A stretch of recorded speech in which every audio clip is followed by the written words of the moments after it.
ลวงชวนให้คิดอนิจจังทุกสิ่งไม่ยั่งยืนจีรังย่อมผุพังตามกาลเวลาจะฝืนให้ยั่งยืนจนสิ้นโลกาอย่าได้หวังดังปรารถนาองค์พระพุทธาท่านตรัสสอนไว้เกิดแล้วคงไม่แคล้วต้องชราแก่อาคราวแก่สมปัญญาทั่วภารามีถมไปเจ็บทุกข์ย่อมเวียนวนมีพ้นไกลๆสัตว์โลกล้วนรู้แน่แก่ใจเกิดแก่เจ็บตายหลีกไปไม่พ้นใครหลงคิดหลงติดอัตตาว่าใจแจ้งกมลแม้นใครปลงได้คงสุขล้นชีวิตมีมองมนเกิดมาเป็นคนสมบูรณ์ดับหายเพียงร่างกายไว้ชีวาแต่กุศลผลกรรมทำมาย่อมแปลงค่ากลายเป็นทุนส่งผลให้ทุกคนเวียนวนไม่สูญสุขและทุกข์เป็นไปตามทุนที่พวกคุณได้ก่อทำมา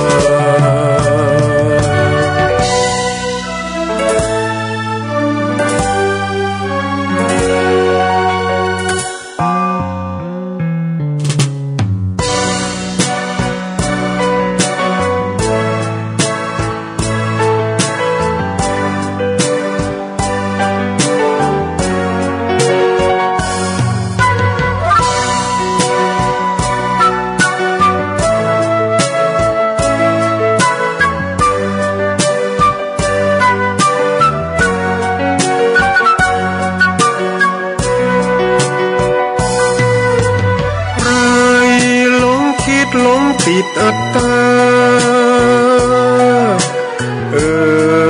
ว่าใจแจ้งกมลแม้นใครปลงได้คงสุขล้นชีวิตมีมองมนเกิดมาเป็นคนสมบูรณ์ดับหายเพียงร่างกายไว้ชีวาแต่กุศลผลกรรมทำมาย่อมแปลงค่ากลายเป็นทุนส่งผล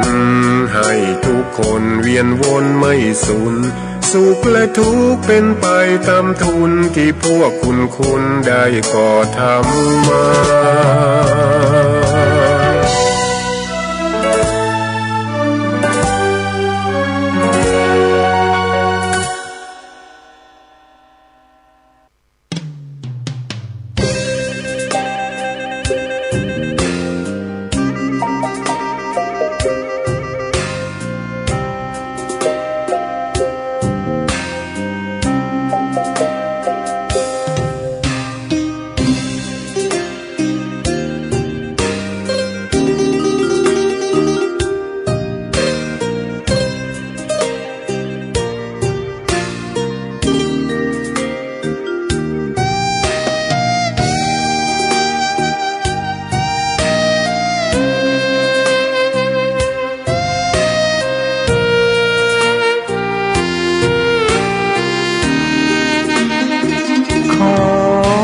ตำนาน1,300 กว่าปีแม่จามเทวีสร้างพระเจดีย์ที่วัดดอยน้อยพร้อมเจดีย์โค้งอีกองค์เคียงคู่อยู่ดอยสลับก้อนหินใหญ่น้อยร้อยเรียงน่าอัศจรรย์พระธาตุสีทองแงนมองฝูงพึ่งทำรังช่างมีมนต์ขลังพลังศักดิ์สิทธิ์บนนั้นกล่าวคำไหว้สากราบสักการะคนลุกคนชัน สัมผัสถึงสายสัมพันธ์คงเป็นลูกหลานเคยร่วมสร้างบุญวัดดอยน้อยอยู่กลางยอดดอยโรยต่ออำเภอดอยเหล่าเขตติดต่อป่าสางลำพูนเดินทางปลอดภัยจากเชียงใหม่หรือสายลำพูนยินดีต้อนรับนักบุญมาร่วมสร้างทานบารมีตีสามตีสี่เปิดสถานีฟังตุลุงยองนักเทศเสียงทองชื่อเสียงดังก้องทั่วฟ้าธานีตัวจริงเสียงจริงวัดดอยน้อยแม่จามเทวีต้อนรับญาติโยมที่มีจิตศรัทธามาร่วมสร้างบุญ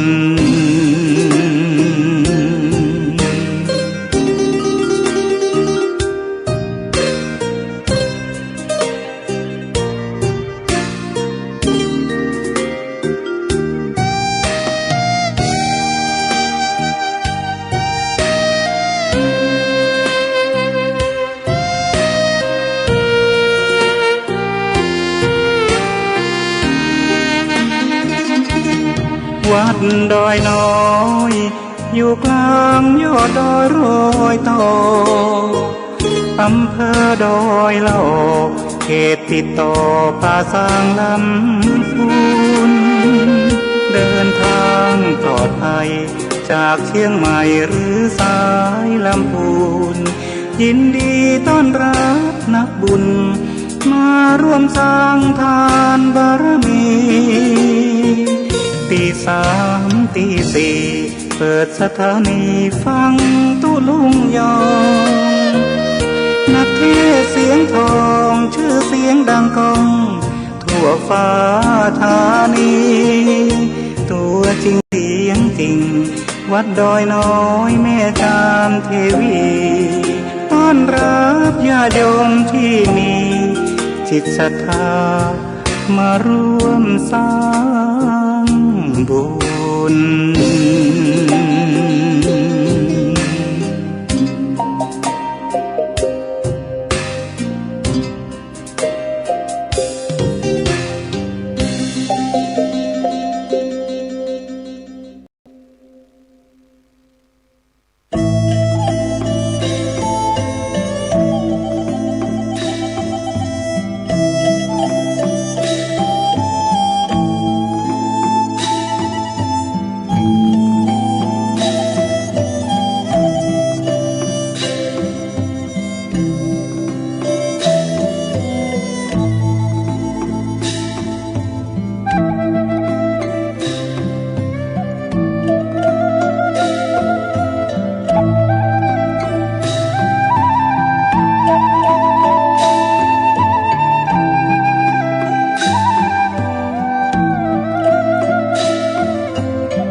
อยู่เรือนพัง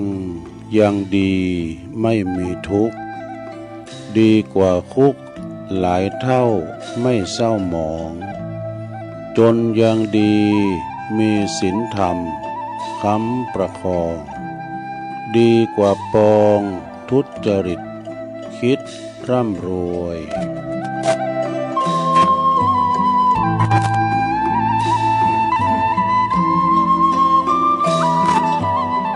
ตื่นเจ้าขึ้นมาก็ยิ้มแย้มแจ่มใสทุกโศกโลกภัยหายไปบ่เสกก็ขอความนอบน้อมแด่พระรัตนตรัยอันมีพระพุทธพระธรรมพระสงฆ์เป็นสรณะที่พึ่งกับแนบไต่ไหวสาถวายความเคารพมายังครูบาอาจารย์พระมหาเถรานุเถระตันเจ้าคณะพระสังฆาธิการพระภิกษุสามเณรเจ้า จุโตนจุองค์กุวัดวาอารามพร้อมตึงสำนักติภักสงฆ์ตยเจริญปอนมายังบรรดาปออกไม่ออกศรัทธาตันสาธุชนนักศีลนักบุญคุณเฮาจะเจ้าขาดทั้งหลายเนาะแตกตื่นมึนตามาแล้วก็มางุมความหาวิทยุโทรศัพท์เครื่องหับนะก็มาเปิดฟังรายการสัพเพเหระปกิณนกะขอนลุงไก่แจ้งรายการเสียงธรรมแสงทองรายการเสียงธรรมแสงทองนี้ก็รับผิดชอบบริหารเวลาดำเนินรายการโดยต้นตัวแห่งอาตมาภาพเก่ากระผมตุลุงนันชัยวัฒนาคเสโนแห่งวัดพระธาตุดอยน้อยตำบลดอยหล่ออำเภอดอยหล่อจังหวัดเชียงใหม่มาปบมาปะกันในยามค่ำคืนก่อนลุงก่อนแจ้งก่อนตีนฝ้ายยกเนาะตื่นจืนขึ้นมาก็มากุลีกูจอมาเปิดสถานีแล้วก็มาเล็บน้ำเล็บธรรมจะซ้อมยังมานำเสนออูจากับพ่อแม่พี่น้องสถานาบุญก็ต้องคุ้นคว้าเนาะสถาเมื่อว่าอยู่ในสนามรบขี่ม้าเนาะขี่ม้าอยู่ในสนามรบจะตกม้าจะฮือเอามีอาวุธก็คือดวงปัญญาเกมไว้เนาะเกมไว้ว่าอยู่ในรายการเหมือนกับอยู่ในสนามรบกำอู่กำจามันมีแล้วเนาะกำอู่กำจามีแล้วจบอันนั้นแล้วจะต่ออันใดนะมันก็มีกำกึดเหมือนกันดู ก็ต้องกะเก็บไว้นะศรัทธาบางท่านบางคนก็ตื่นมาแต่เจ้าแล้วนะก็มาฟังรายการตัวลงไปประคับประคองมันแจ้งมันสว่างเนาะลูกมาเมื่อเจ้านี่มันอากาศมันโล่งสบายสมองก็โล่งสบาย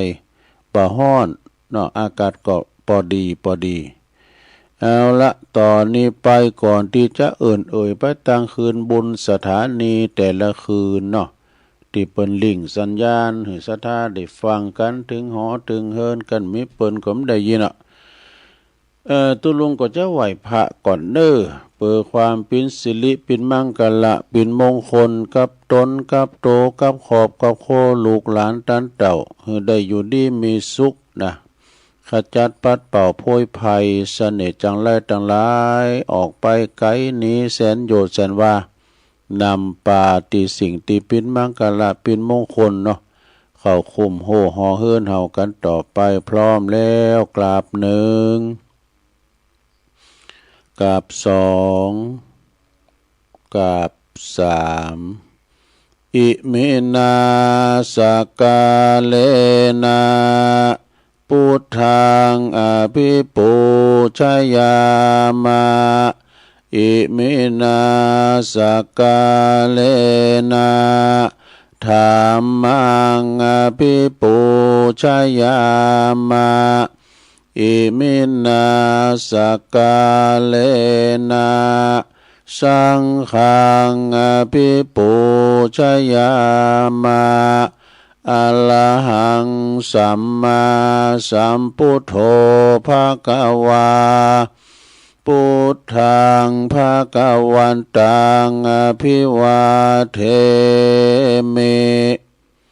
สวากขาโตภะคะวะตาธัมโมธัมมังนะมัสสามิสุปฏิปันโนภะคะวะโตสาวกสังโฆสังฆังนะมามิ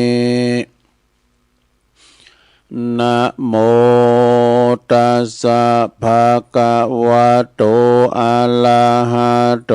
สัมมาสัมพุทธัสสะนะโมตัสสะภะคะวะโตอะระหะโต สัมมาสัมพุทธัสสะนะโมตัสสะภะคะวะโตอะระหะโตสัมมาสัมพุทธัสสะอิติปิโสภะคะวะอะระหังสัมมาสัมพุทโธวิจาจารณะสัมปันโนสุขโตโลกวิโตอนุตตโลปุริสธัมมาสารทิสัทธาเทวมนุสสานังพุทโธภควติสวากขาโตภะคะวะตาธัมโมสันติติโกอากาลิโกเอหิปัสสิโกโอปันนายิโกปัจจตังเวติตาโปวินโยเหติสุปฏิปันโน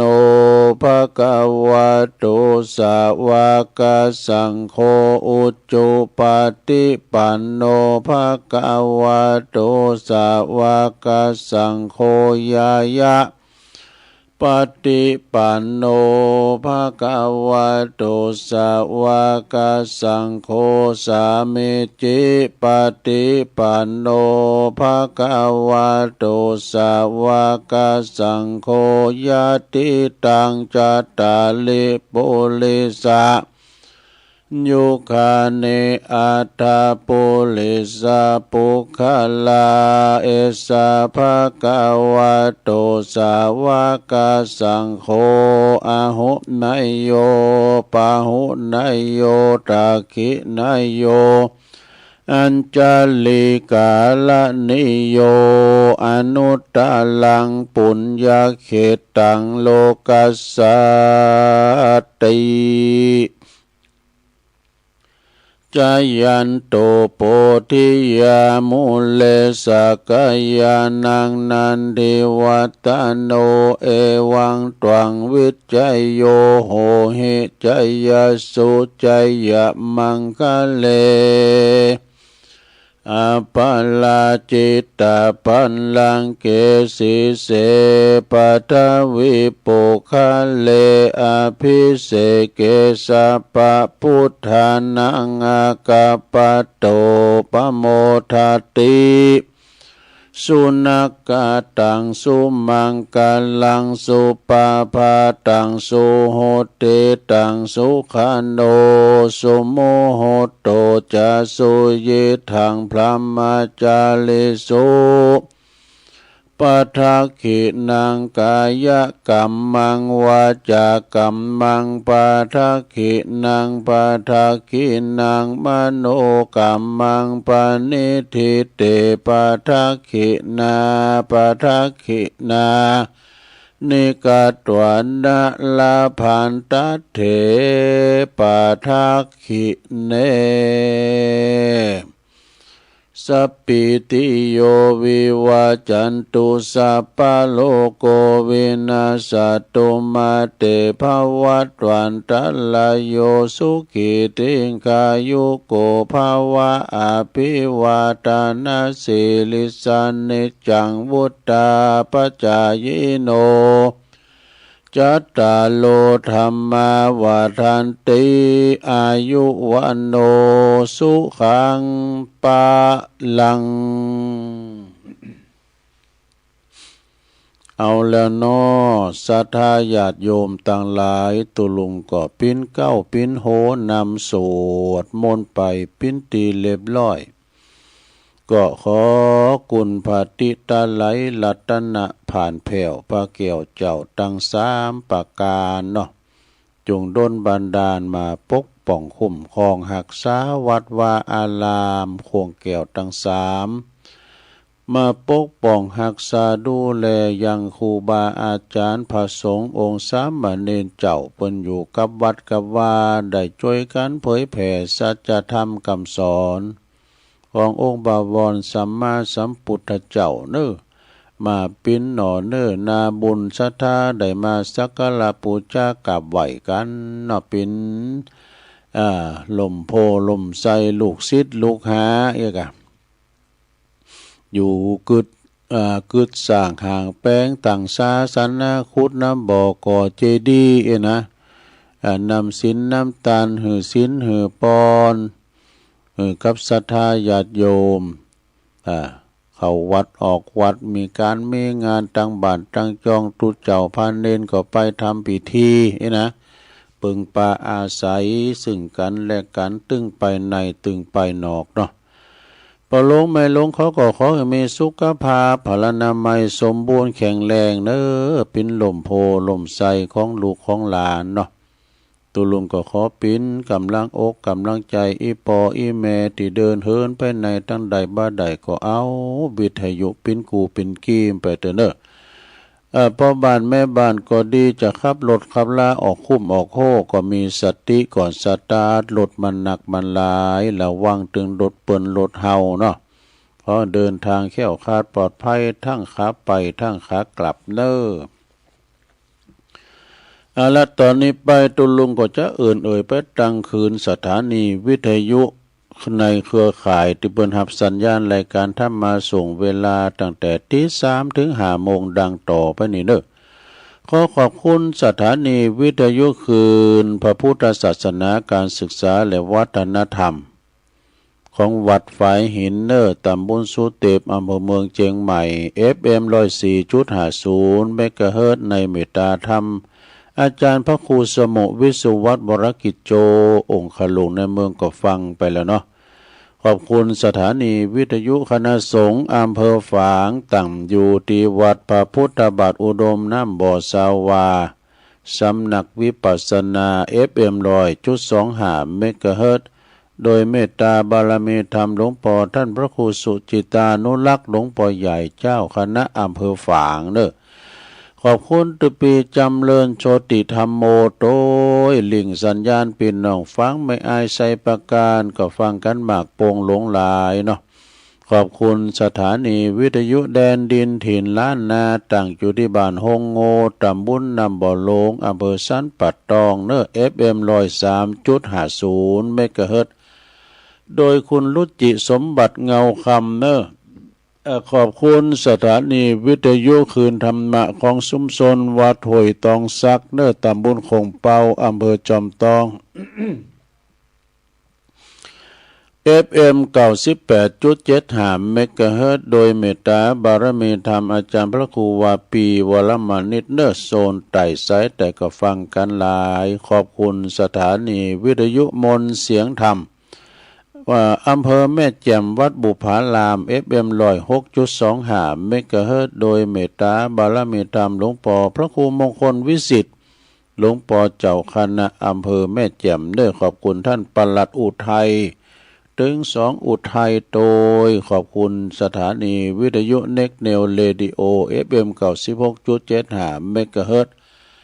ตั้งอยู่ที่บ้านโจงตำบลทุ่งกวาวห่างหุ้นส่วนจำกัดอนุสรณ์เรดิโอขอบคุณสถานีวิทยุชุมชนคนเหนือเขื่อนตั้งอยู่ที่บ้านดุงดำอำเภอฮอดจังหวัดเชียงใหม่ FM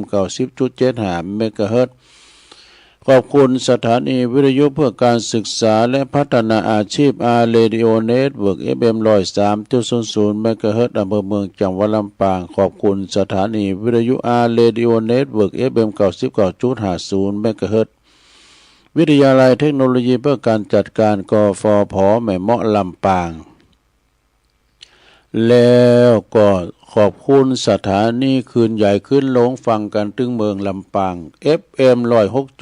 106.25 วิทยาลัยสงฆ์นครลำปางเนอะเปิด FM 106.50 เนี่ย เมกะเฮิรตซ์เนอะวิทยาลัยวิทยาลัยสงฆ์นครลำปางเนอะตั้งอยู่ที่วัดบุญญาวาสวิหารปุ้นเมืองลำปางเขตลางนครเนาะโดยท่านดร.จิรศักดิ์ปันลำผู้อำนวยการสถานีของเฮาเนอะแล้วก็ขอบคุณท่านดร.พัชริยาฟองจันตาเปิ่นเป็นฝ่ายเจ้าหน้าที่ลิงสัญญาณไปศรัทธาญาติโยมก็ฟังการตามอัธยาศัยพี่น้องลำปางก็ฟังกันหลายแล้วก็พี่น้องบ้านไกลด้วยนะสีคำเรดิโอ บ้านนาเหลืองนอกอำเภอเวียงสาจังหวัดน่านเนอ FM 92.50 เมกะเฮิรตซ์เนออันนี้ก็เป็นรายนามรายจื่อของสถานีแต่ละคืนเนาะที่เปิ้นเสียสละเวลาอดตาหลับครับตานอนนะรอรับลิงก์สัญญาณหือสถาได้ฟังกันตั้งหอตั้งเฮินตั้งบ้านตั้งจองกะนะฟังกันไปพี่น้องศรัทธาบางคนก็ตื่นแต่เจ้าละนะก็ฟังกันไปแก่งอมแก่เงากันไปรายการตอนเจ้านี่มันเป็นรายการสดพองแห่งพองนะผู้ดำเนินรายการก็มีปิ้นตุนปิ้นอุนเปิ้นมีดอกซ้อวันจันทร์วันการวันพุธวันพัดศุกร์เสาร์นี่ตุลุงพัดศุกร์เสาร์เนี่ยจะมาเข้าปิ้นประจำซะนะก็จะมาเปิดเพลงบักเก่าให้ฟังย้อนยุคสมัยปอยแม่เขานะปิ้นอันหนุ่มปิ้นสาวนะย้อนยุคหรอกคือจำมฮอนก่อนโอ้ยเปิ้นประกวดร้องเพลงอีปอเอาเพลงเนี่ยไปประกวดไอ้ย้อนยุคเนาะศรัทธาเนาะก็มิมจางตัวลุงก็ซ้ำเตอก็เอาธรรมมาเตดพองกาเอาคติธรรมมาพองกาอันนั้นอันนี้มาพองเพราะว่าเป็นการที่ว่าฟังกันไปได้คติธรรมพองพระเจ้าว่ามาสั่งมาสอนกรรมทั้งหลายเนี่ยมันออกจากพระโอษฐ์ของพระพุทธเจ้าเนาะเป็นคำบาลีพร้อมสังพองนะมันจะประกรรมทำตุต้นนั่นนะกะตุนในอามบาใจก็มาในธรรมของพระพุทธเจ้าของเฮานั้นแล้วศรัทธาญาติโยมอย่างธรรมนวโกวาทเนี่ยก็เป็นคติธรรมเป็นหนังสือธรรมะดอกอันนี้เป็นหลักธรรมก่อนตัวลุงต้องได้เป็นหลิมสมัยยามเมื่อเป็นสอบนักธรรมนะสอบนักธรรมก่อนเนี่ยศรัทธาบัจจัยบ่ให้บ่ดี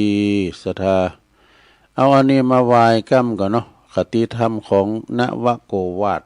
เคยว่าแล้วก็ให้เดี๋ยวกันอันนี้เป็นว่าเวสารัชกรณธรรมเนี่ยเวสารัชกรณธรรมคือทำความกล้าหาญ5 อย่างนี่5 อย่างมีอย่างพองก็เดียวกัน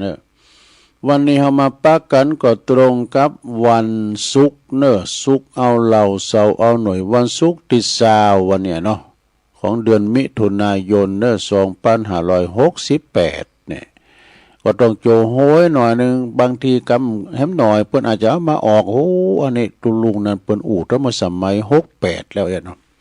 ก็เกินน้ำไม่หน่อยเพิ่นบอกว่าจะเพิ่นลืมบอกวันแล้ววันที่พศด้วยเนาะตั้งผู้อำนวยการนะต่อไปขอหาหลักธรรมนะเวสารัชกรณธรรมคือทำความกล้าหาญ5 อย่างเนี่ยมันมีอย่างปละมี5 อย่างก็คือ1ศรัทธา2ศีล3พาหุสัจจะ4วิริยาลัมภะ5ปัญญานี่เป็นไปจังใดก็ข้อที่1ศรัทธ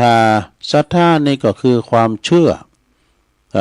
เจอสิ่งที่ควรเจอเนอะศรัทธานี่ประกอบด้วยปัญญาดอกอย่างเฮาศรัทธาอันนั้นอันนี้นะต้องประกอบด้วยปัญญาด้วยปัญญาพิจารณาด้วยเนาะ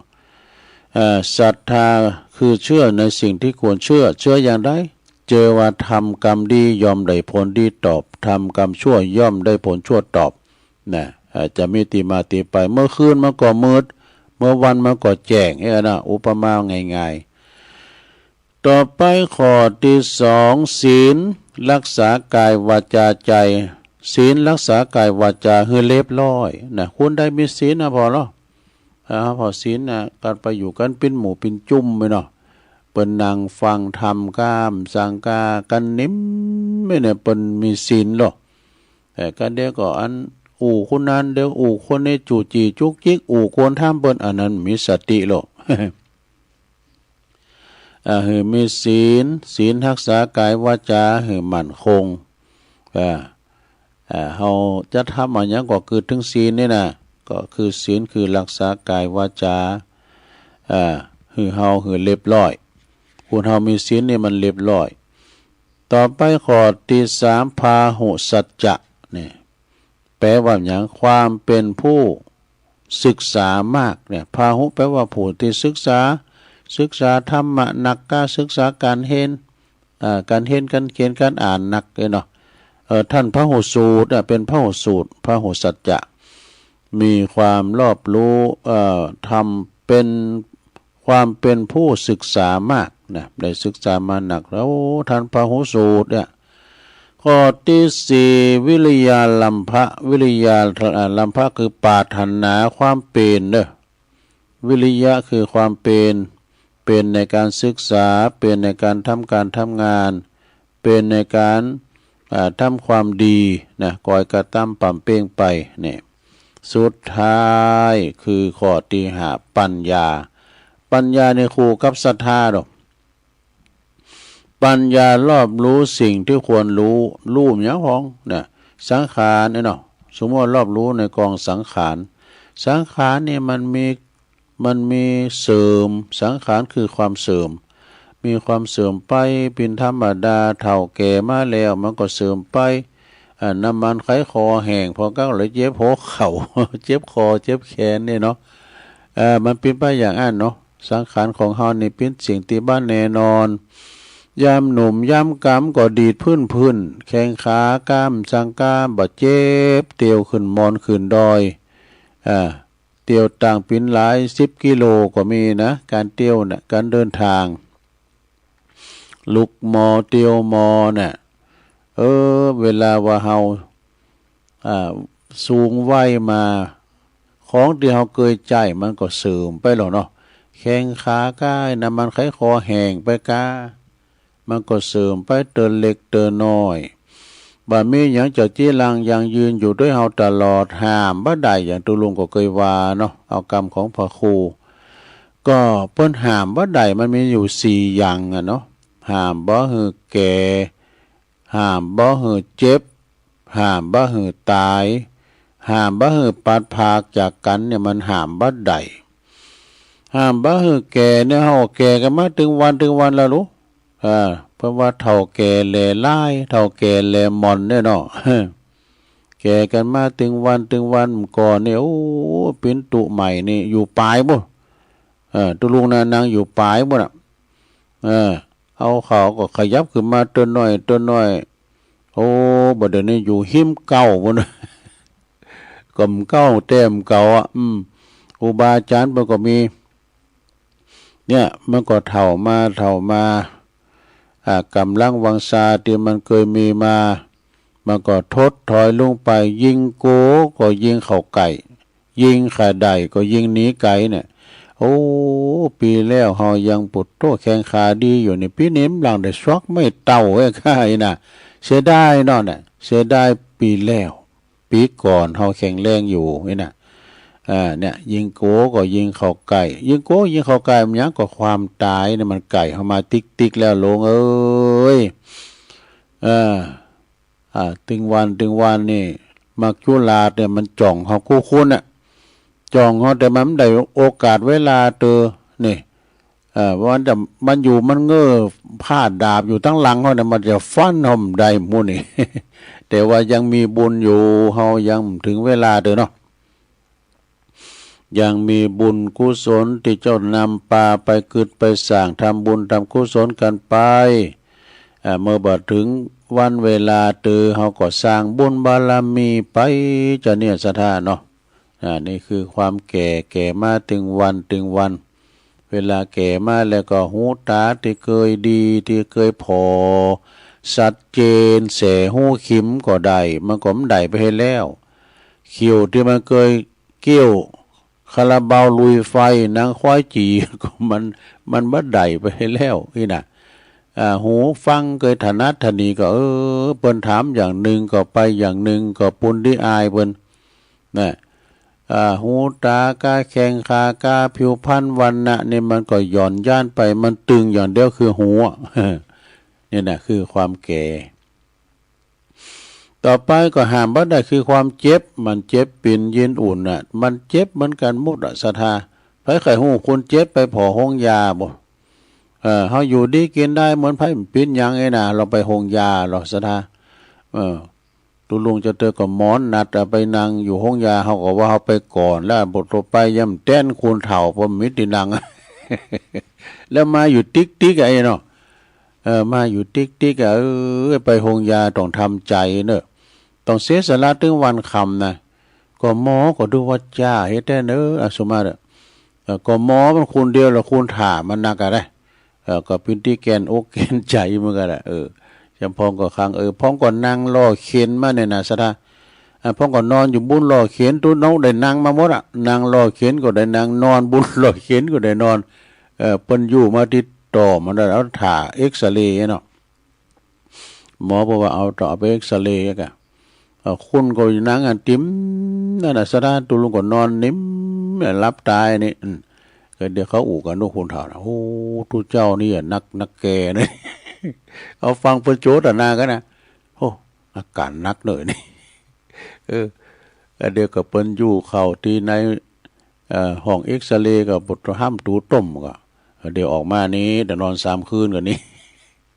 เนี่ยไผว่ามันเจ็บนะมันเจ็บมาห้ามบ่ได้เด้อความเจ็บไข้ใดพยาธินี่เขาก็ต้องไปบำบัดกันตี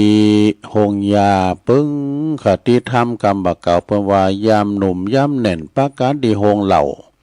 ยามเมื่อเฮาเฒ่าก็ปักกันที่โรงยา เอาเวลาสุดท้ายปางเมื่อมรณะปักกันที่เชิงตะกอนบ่ลงมันเป็นธรรมดาเนาะเกิดแก่เจ็บตายมันเป็นธรรมดาไผจะไปอยู่รอดกำฟ้าฟ้านี่กำคุณนี่มันกำฟ้าเด้อเวลาคุณตายฟ้ายังอยู่กะเปิ้นจังหวะกันนะฉะนั้นจะไปประมาทเด้อความแก่นี่ห้ามบ่ได้ความเจ็บนี่ก็ห้ามบ่ได้ยิ่งว่าความตาย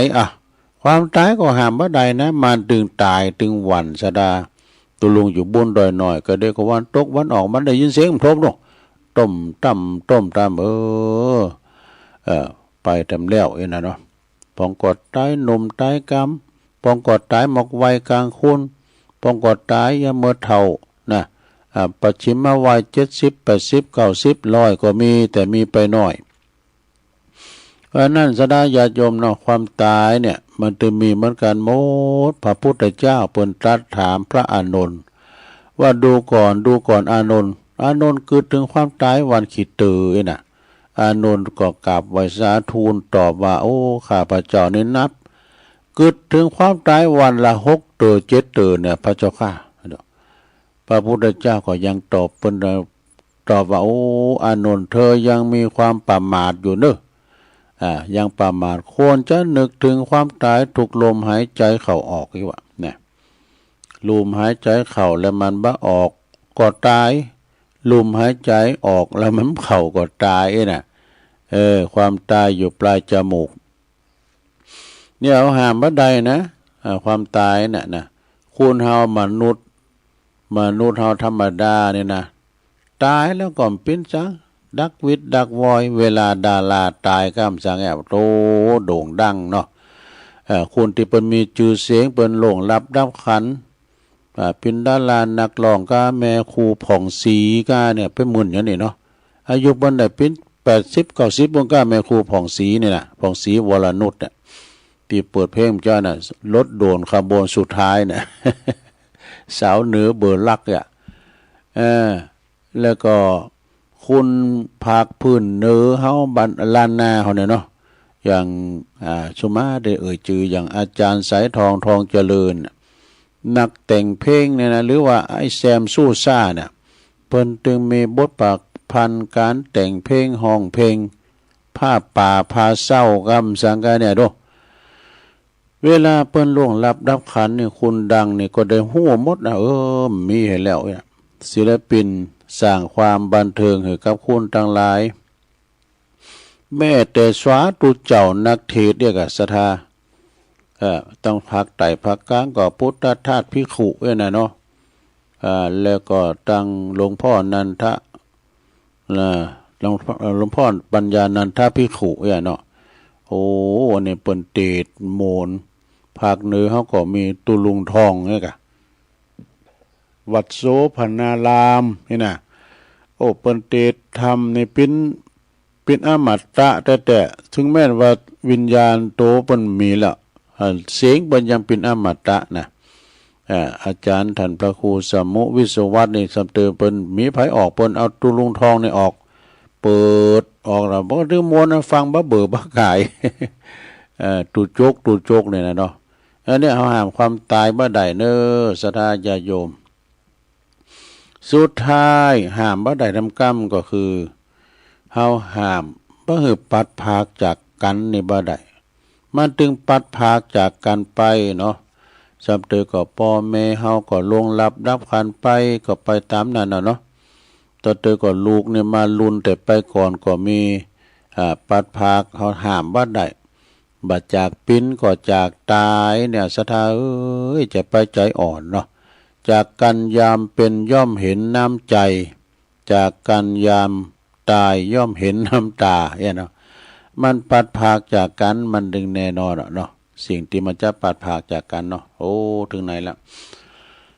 อันนี้เป็นสรุปว่าศรัทธาคือความเชื่อนะเจ้านี่ความรอบรู้นะสิ่งที่ควรรู้คือปัญญาเอาข้อแรกนี่เป็นว่าศรัทธาเชื่อในสิ่งที่ควรเชื่อมีสติปัญญาพิจารณาโดยเหตุแห่งควรเจอบางมง่ายนี่ศรัทธาข้อหนึ่งนะสองศีลรักษากายวาจาให้เรียบร้อยทำตนให้เป็นคนที่มีระเบียบวินัยเนี่ย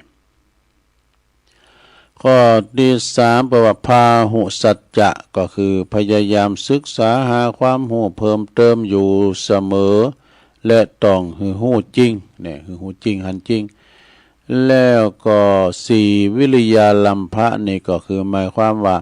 มีความเป็นพยายามมันมุ่งมั่นบ่หวั่นไหวต่ออุปสรรคใดๆเนี่ยสุดท้ายข้อที่ห้าปัญญาในความปัญญารอบรู้สิ่งในสิ่งที่ควรรู้วิทยาการอันใดวิทยาการใดอันจะเป็นประโยชน์แก่ตนพึงขวนขวายหือใจสติเพราะว่าหือสติปัญญาศึกษาหือรอบขอบรู้จริงนี่อันนี้ก็คือหนังสือนวโกวาทจบลงไปเอาต่อไปความจริงนี่ก็มีหลายนะศรัทธาอันที่เปิ้นเอามาหือตั้งหนังสือเรื่องเพจกำจังการเนี่ยของปกำนันสันติสุขชัยวงศ์ก็นะเฮาสลับกันอันนี้ต่อเนื่องไปหน่อยนะของปครูศรีนวลแก้วสุขนี่เปิ้นขอคิดในเปิ้นว่าอริยธรรมตอนตามรอยธรรมย้ำรอยครูเนี่ยโดยพระครูศรีนวลแก้วสุขอันนี้เปิ้นก็เป็นปอบพยาเนื้อศรัทธามาถึงบทที่22แล้วอริยธรรมทุกข์กับความเป็นเนี่ยทุกข์กับความเพียรเป็นจะใดเปิ้นก็บอกว่าผู้ที่บ่หันคุณค่าของความเป็นนะผู้ที่บ่หันถึงความมีคุณค่าของความเป็นแล้วอาจเกิดว่าความขยันหมั่นเป็นในการคิดต่างๆเนี่ยมันเป็นทุกข์ลำบากเหนื่อยยากดังนั้นนี่คนที่เปิ้นตกน้ำนี่ซะนะเปิ้นอุปมาเปรียบเทียบเนาะคนที่เปิ้นตก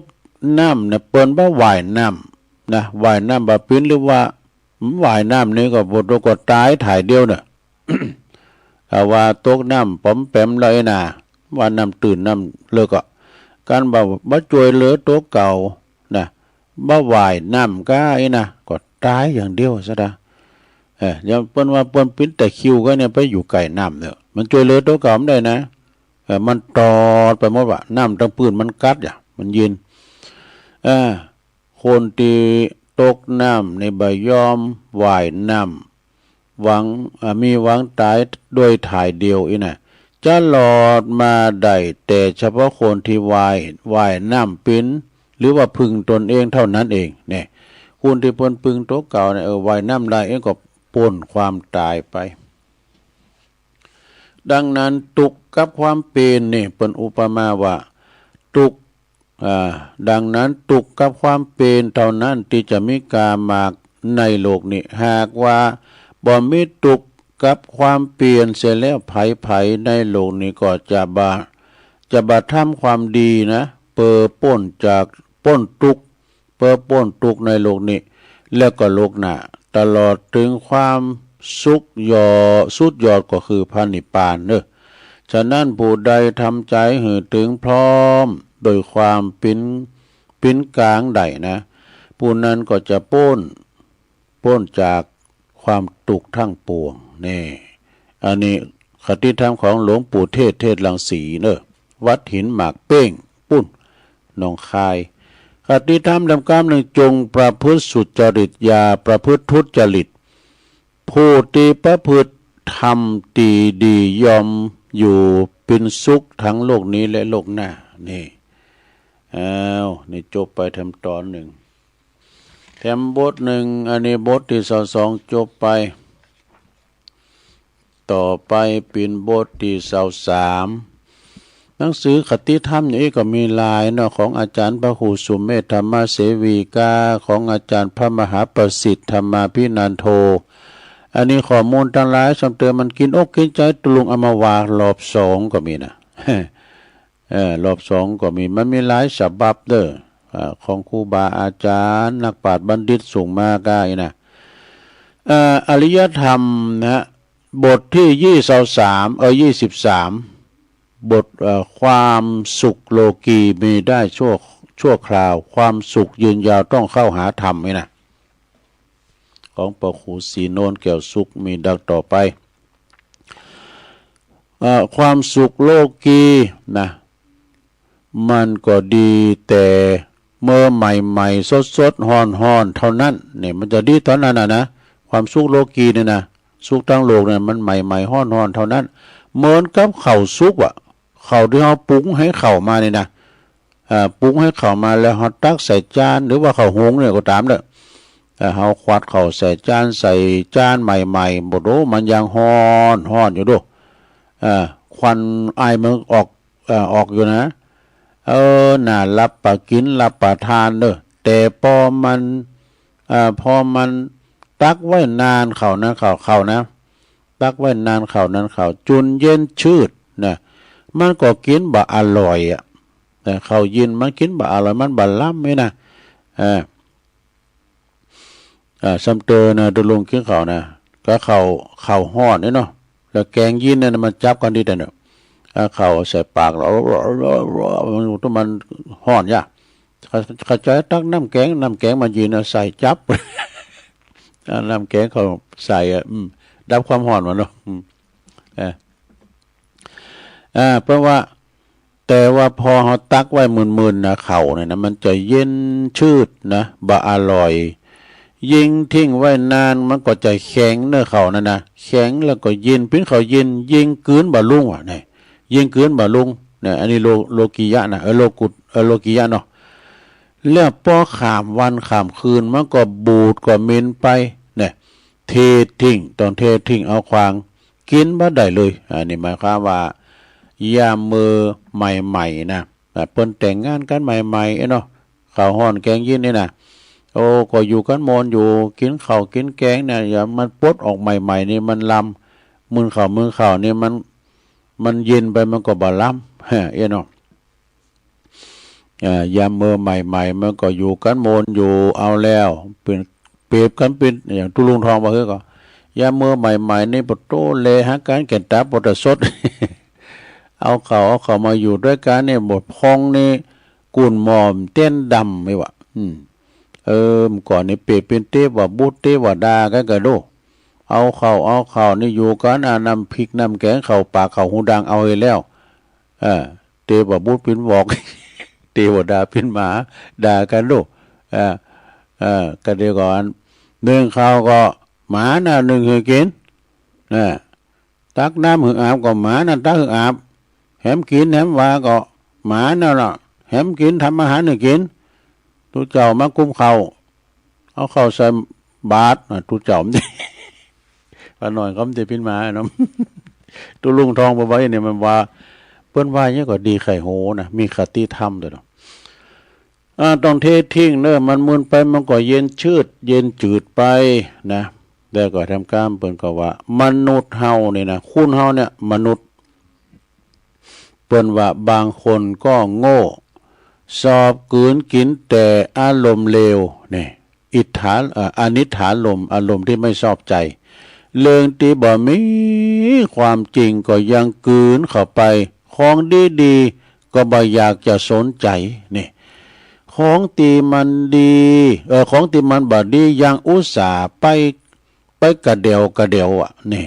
เอาใจไปจดจ่อไปจดจำเน้อก็บ่ได้กินหนังก็บ่ได้ห้องหนังยังเอากระดูกมาแขวนคอแถมนี่แต่แล้วก็ถาใจของเฮาปิ่นโตที่บัดนี้นะ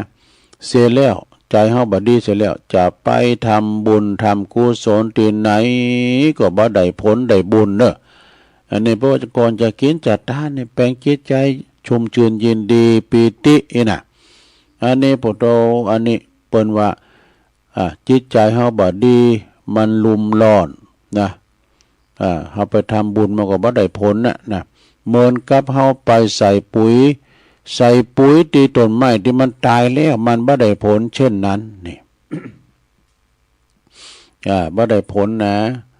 แล้วก็คนที่บ่มีธรรมะนี่นะซะนะก็เหมือนกับคนที่บ่มีบ้านอยู่เพิ่นว่านะเหมือนกับผีไม่มีศาลเนี่ยคนที่ไม่มีธรรมะก็เหมือนกับคนเฮาที่มีบ้านเฮือนหอเดินดาวเฮาอยู่นะต้องไปนั่งตากแดดตากฝนตากลมว่าดูแล้วก็ตาคือยุงคบยุงใส่ยุงตื่นเนี่ยอยู่ทั้งกลางวันทั้งกลางคืนฉะนั้นนี่คุณเฮามีธรรมะนี่นะเหมือนกับตากแดดตากฝนตากลมตากยุงนะจบลงไปคติธรรมเพิ่นบอกว่าความทุกข์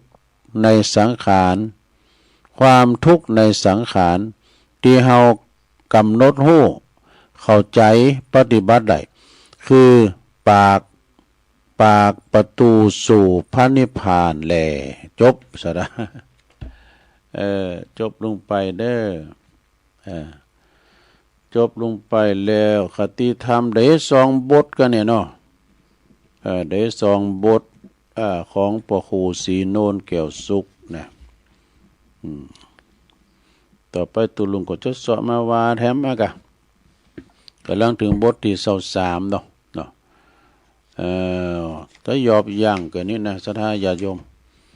ก็เดียวตุลุงก็จะเอาคติธรรมหยังก็เดียวตอน2เนาะ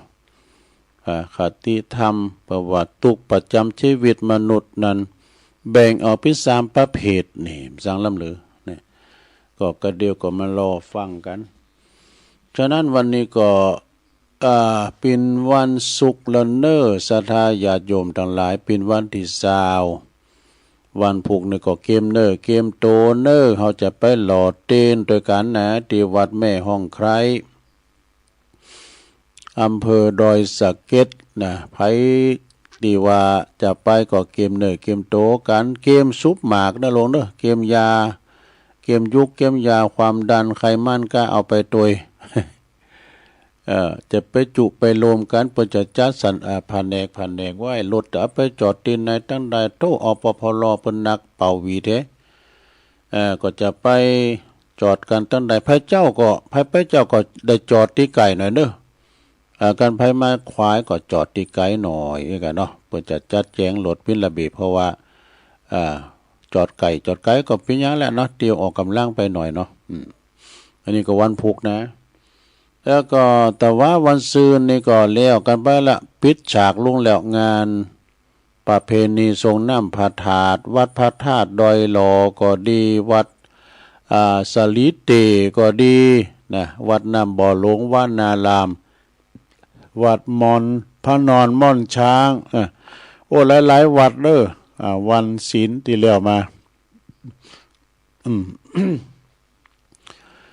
ตุลุงก็ได้ไปโจยที่วัดพระธาตุดอยหล่อเนี่ยก็คุณก็จะมาขอนกันนักกันในวันสุดท้าย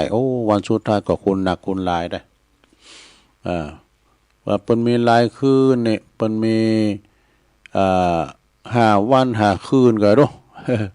ที่ ที่วัดพระธาตุดอยหล่อเนี่ยนะมีหลายคืนโดยอาจารย์จิตอนาลโยเจ้าอาวาสประธานในการจัดงานก็เรียบร้อยไปก็ต้องขออนุโมทนาเด้อปอบ้านแม่บ้านที่ต้อนรับโหวัดโหว่าต้อนรับตุลุงเขาด้วยนะก็จบกันไปเป็นงานการงานได้แล้วนี่ก็ลงอกลงใจว่าเปิ่นว่าตัวได้ งานมันแล้วก็ลงอกลงใจเวลามันถึงงานเลยนะอึ้งเยอะมอกไก่จะไข่นี่นะเปิ่นว่านะอันนั้นจะวิทย์อันใดจะขาดอันใดจะป้อยนะก็แล้วไปก็ลงใจแล้วศรัทธาญาติโยมเอาไว้เกินเนาะเดี๋ยวตุลุงก็จะยอบอย่างนางมึนก็เจ็บหลังเจ็บแอวโยกใหญ่ใครตีกันเดียวไปทำธุระส่วนตัวเดี๋ยวมาอู่กันตอน2ทำกรรมเด้อศรัทธาญาติโยมทั้งหลายใครรับก็รับไปเด้อเจ้าอยู่เนาะเจริญปอน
ตุลุงก็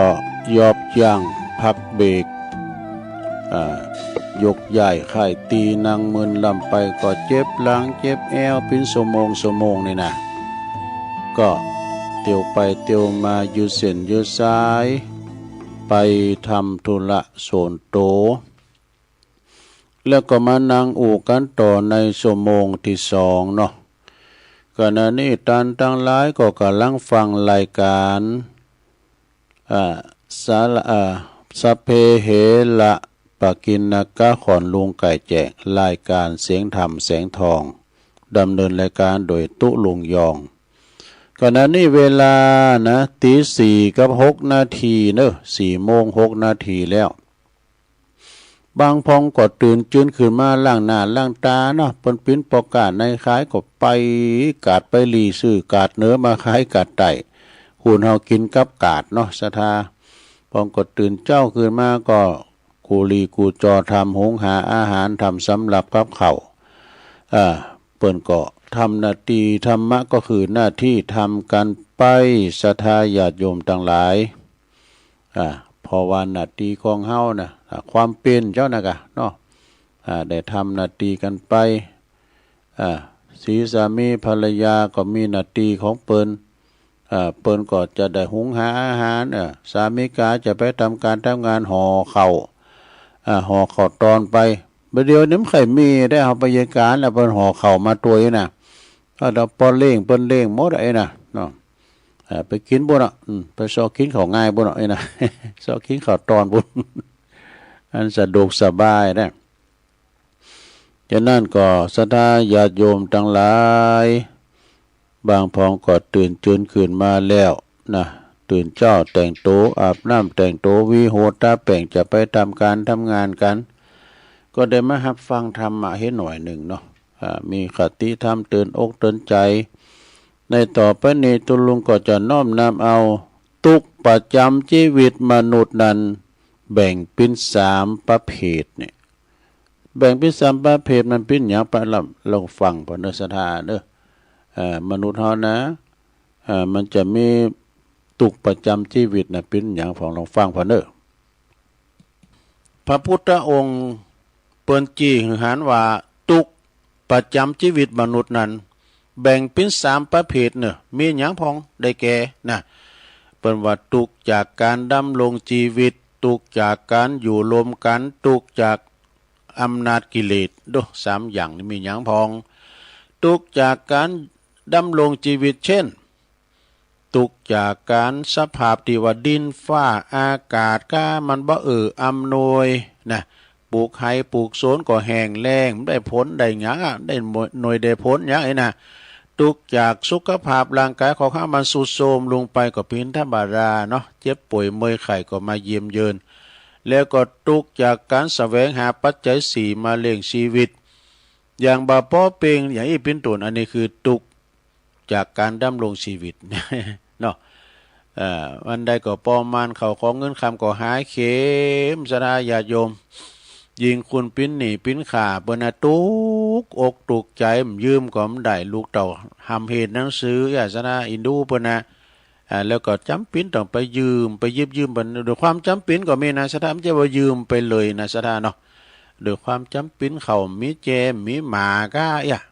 มันจำเป็นต้องดำรงชีวิตเลงสังขารของเฮาเนี่ยจำเป็นต้องไปยืมเปิ้นเนี่ยแล้วก็มาตุกกับหนีกับสินโตยอินาตานังทุกขังโลเกการกู้หนี้ยืมสินเนี่ยมันเป็นตุกในโลกเนอะศรัทธาญาติโยมทั้งหลายอย่างตีครูบาอุวาน่ะตีดินนี่นะศรัทธาญาติโยมถามว่าใจบุญแต่แต้มใจของเฮาแต่แต้มใจมีโดตีดินนี่นะเพราะมันสื่อหากันอยากกำใจตีดินของเฮาไอ้น่ะชาวเตพ่อแม่ตายละขายกินกันไปหมดไอ้น่ะตีไห้ตีโซนตีคุ้มตีโหก็ขายไปหมดนี่เปิ้นว่ายามพ่อแม่มีกินควางโบควางบะเวลาพ่อแม่ตายละปิ้นหอยน้อยจ่าไปหมดไอ้น่ะเนาะสดาเนาะว่าทำตุกนึงตุกจากการอยู่รวมกันน่ะเป็นพิจารณาทุกจากการอยู่รวมกันหลายสังคมดูมันก็มีความทุกข์เหมือนกันนะอยู่กันหลงกันหลายนี่แย่งตีดินกันอยู่แย่งกูกันนอนแย่งอำนาจนี่ มันมีหลายอย่างเช่นทุกข์จากการกระทบกระทั่งกันจะทุกข์จากการถูกเอาลัดเอาเปรียบนี่ทำนาบุญหลังคุณทุกข์จากการแข่งแย่งชิงดีชิงเด่นกันนี่ทุกข์จากการขดโกงกันอย่างอีปินตุนอันนี้เรียกว่าทุกข์จากการอยู่รวมกันหนักนะเนาะเอาแถมทุกข์หนึ่งทุกข์ที่สามคือทุกข์108ไม่ใจนั่นมันเพลงนี่ทุกข์จากอำนาจกิเลสนี่มันพิจารณาได้อำนาจกิเลสของเฮานี่นะเช่นทุกข์จากการหันแก่ใดหันแก่โตทุกข์จากความเครียดแค้นอาฆาตเนาะนะกิเลสนะมันมาเผาใจเฮาเนาะทุกข์จากการความลุ่มหลงโมเมาในอบายมุขต่างๆนี่ทุกข์จากการความน้อยเนิ่อต่ำใจทุกข์จากการอิจฉาริษยากันอย่างอีเป็นต้นอันนี้เรียกว่าทุกข์จากอำนาจกิเลสนี่ถึงทุกข์ทั้งสามนี่นะถึงสามประเภทนี่นะได้รับได้ตามลาวีชีวิตมนุษย์อย่างชนิดบ่เลิกลาเนอะอยู่ทุกลมหายใจเข้าออกนะแต่ว่าเฮาตามใจมาเนี่ยนะกิเลสเหล่านี้มันจะต้วยเข้ามาตลอดหากว่าพระพุทธองค์บ่ทรงสอนคือคุณตั้งโลกหูจักความจริงของตุกเรื่องตุกเนี่ยนะแล้วก็บ่เขี้ยวเขียนดับตุกเช่นชีวิตของคุณทั้งโลกนี่ก็จะมีแต่ความตุกทับทวีวะนะคุณทั้งโลกนี่ก็จะมีแต่จับอาวุธมาเข็นฆ่ากันหือตายวะดูแต่มีจิตใจระงับยับยั้งนี่นะโลกก็จะลุกเป็นไฟก็จะถูกเผาไปโดยเป็นจุ้นโดยฝีมือมนุษย์ของคนเฮานั่นเองนี่แต่ว่าเฮามีแต่ว่าพระพุทธองค์เปิ้นคูณหาตุกใดนะสดาญาโยมแล้วก็มาเผยแผ่มาเทศนาหือวัยวะหืออันสัมปสัตทั้งหลายนะเวนยสัตว์อินะเปิ้นว่าเนาะแล้วเปิ้นก็ว่าเปิ้นก็จำแนกเหมือนกันพระพุทธองค์ชี้หันชัดว่า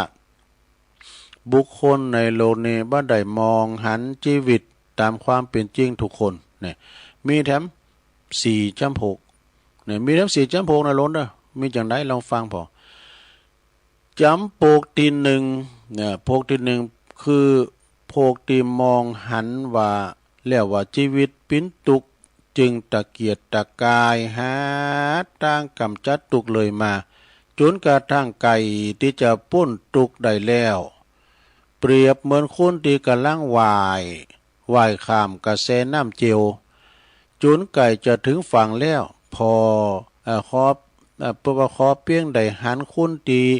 ขึ้นฝั่งแล้วก็เป็นกำลังใจเนี่ย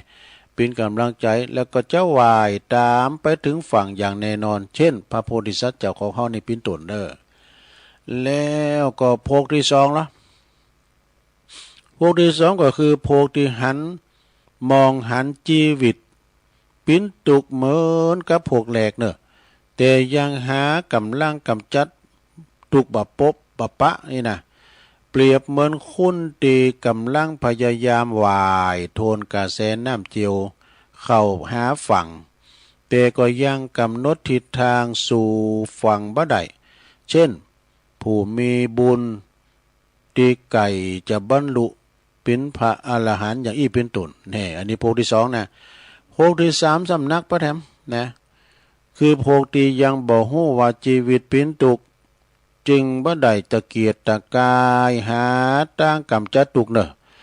เปรียบเหมือนคนที่ลอยคออยู่กลางกระแสแม่น้ำเจียวรอวันที่จะลงสู่กุ่นแม่น้ำด้านนะต้องน้ำแล้วก็โภคที่4ซ้ำตุกไปกว่านั้นนะโภคที่4นี่แปลว่าโภคที่ยังบ่ฮู้ว่าวิชาชีวิตเป็นทุกข์กำลังมัวเมามันนะกับการประพฤติผิดศีลผิดธรรมแล้วก็จุมปลักอยู่กับอบายมุขอย่างบ่ลืมหูลืมตาเหมือนหูเหมือนตาเนาะเปรียบเหมือนคนตาบอดที่กำลังจะจุ่มดิ่งสู่ กุ่นแม่น้ำยอมอยากที่จะโผล่ขึ้นมาจากผิวน้ำขึ้นมาได้นะ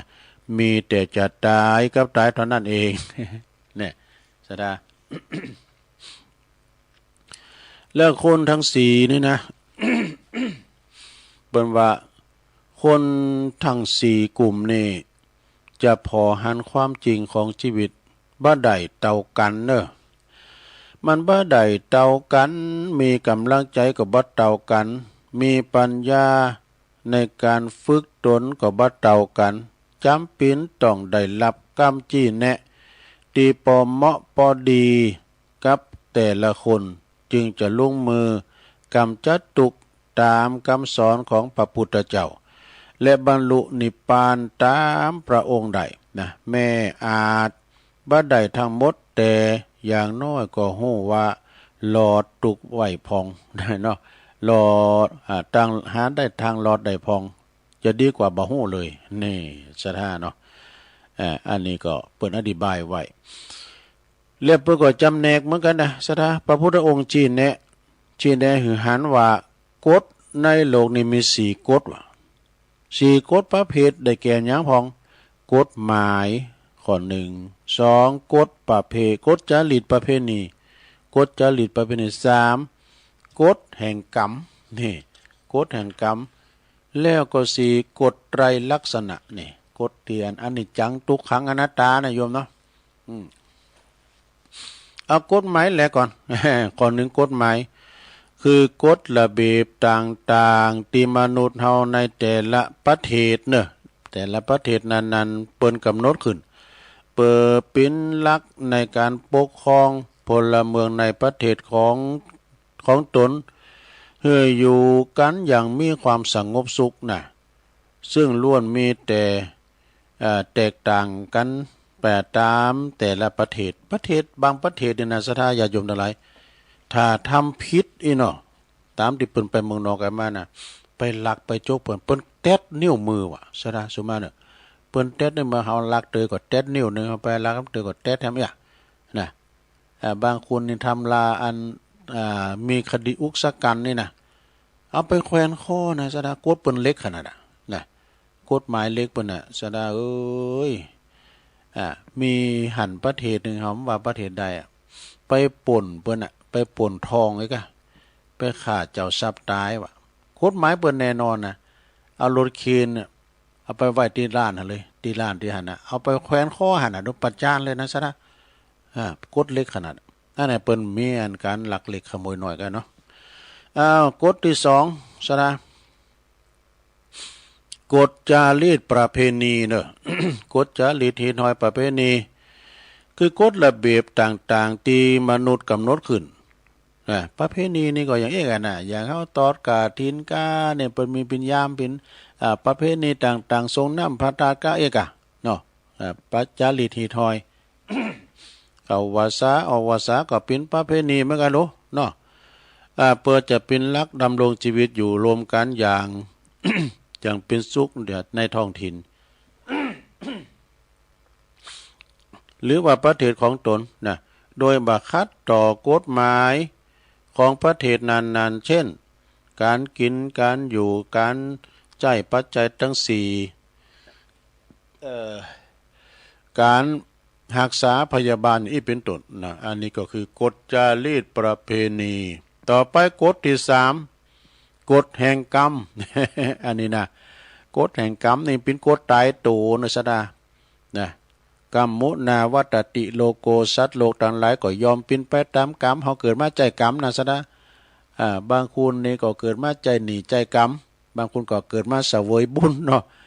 สถานะมันเหมือนกัน กฎแห่งกรรมก็คือกฎความเป็นจริงที่มีอยู่แล้วในธรรมชาติเป็นกฎกำหนดความแตกต่างของชีวิตมนุษย์ทุกตนในโลกนี้ทุกคนในโลกนี้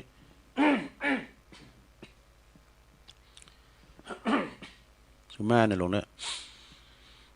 มีรูปลักษณะ รูป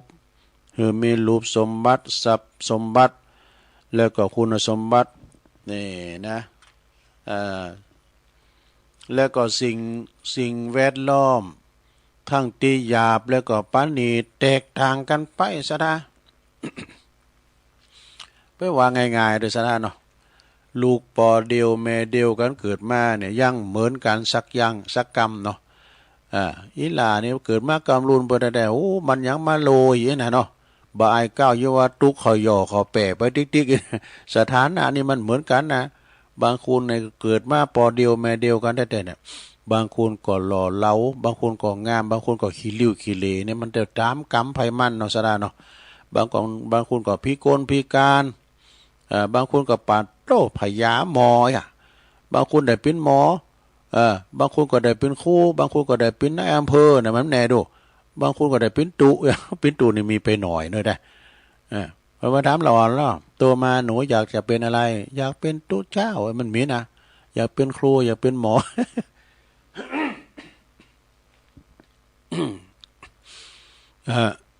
เปิ้นว่าแวดล้อม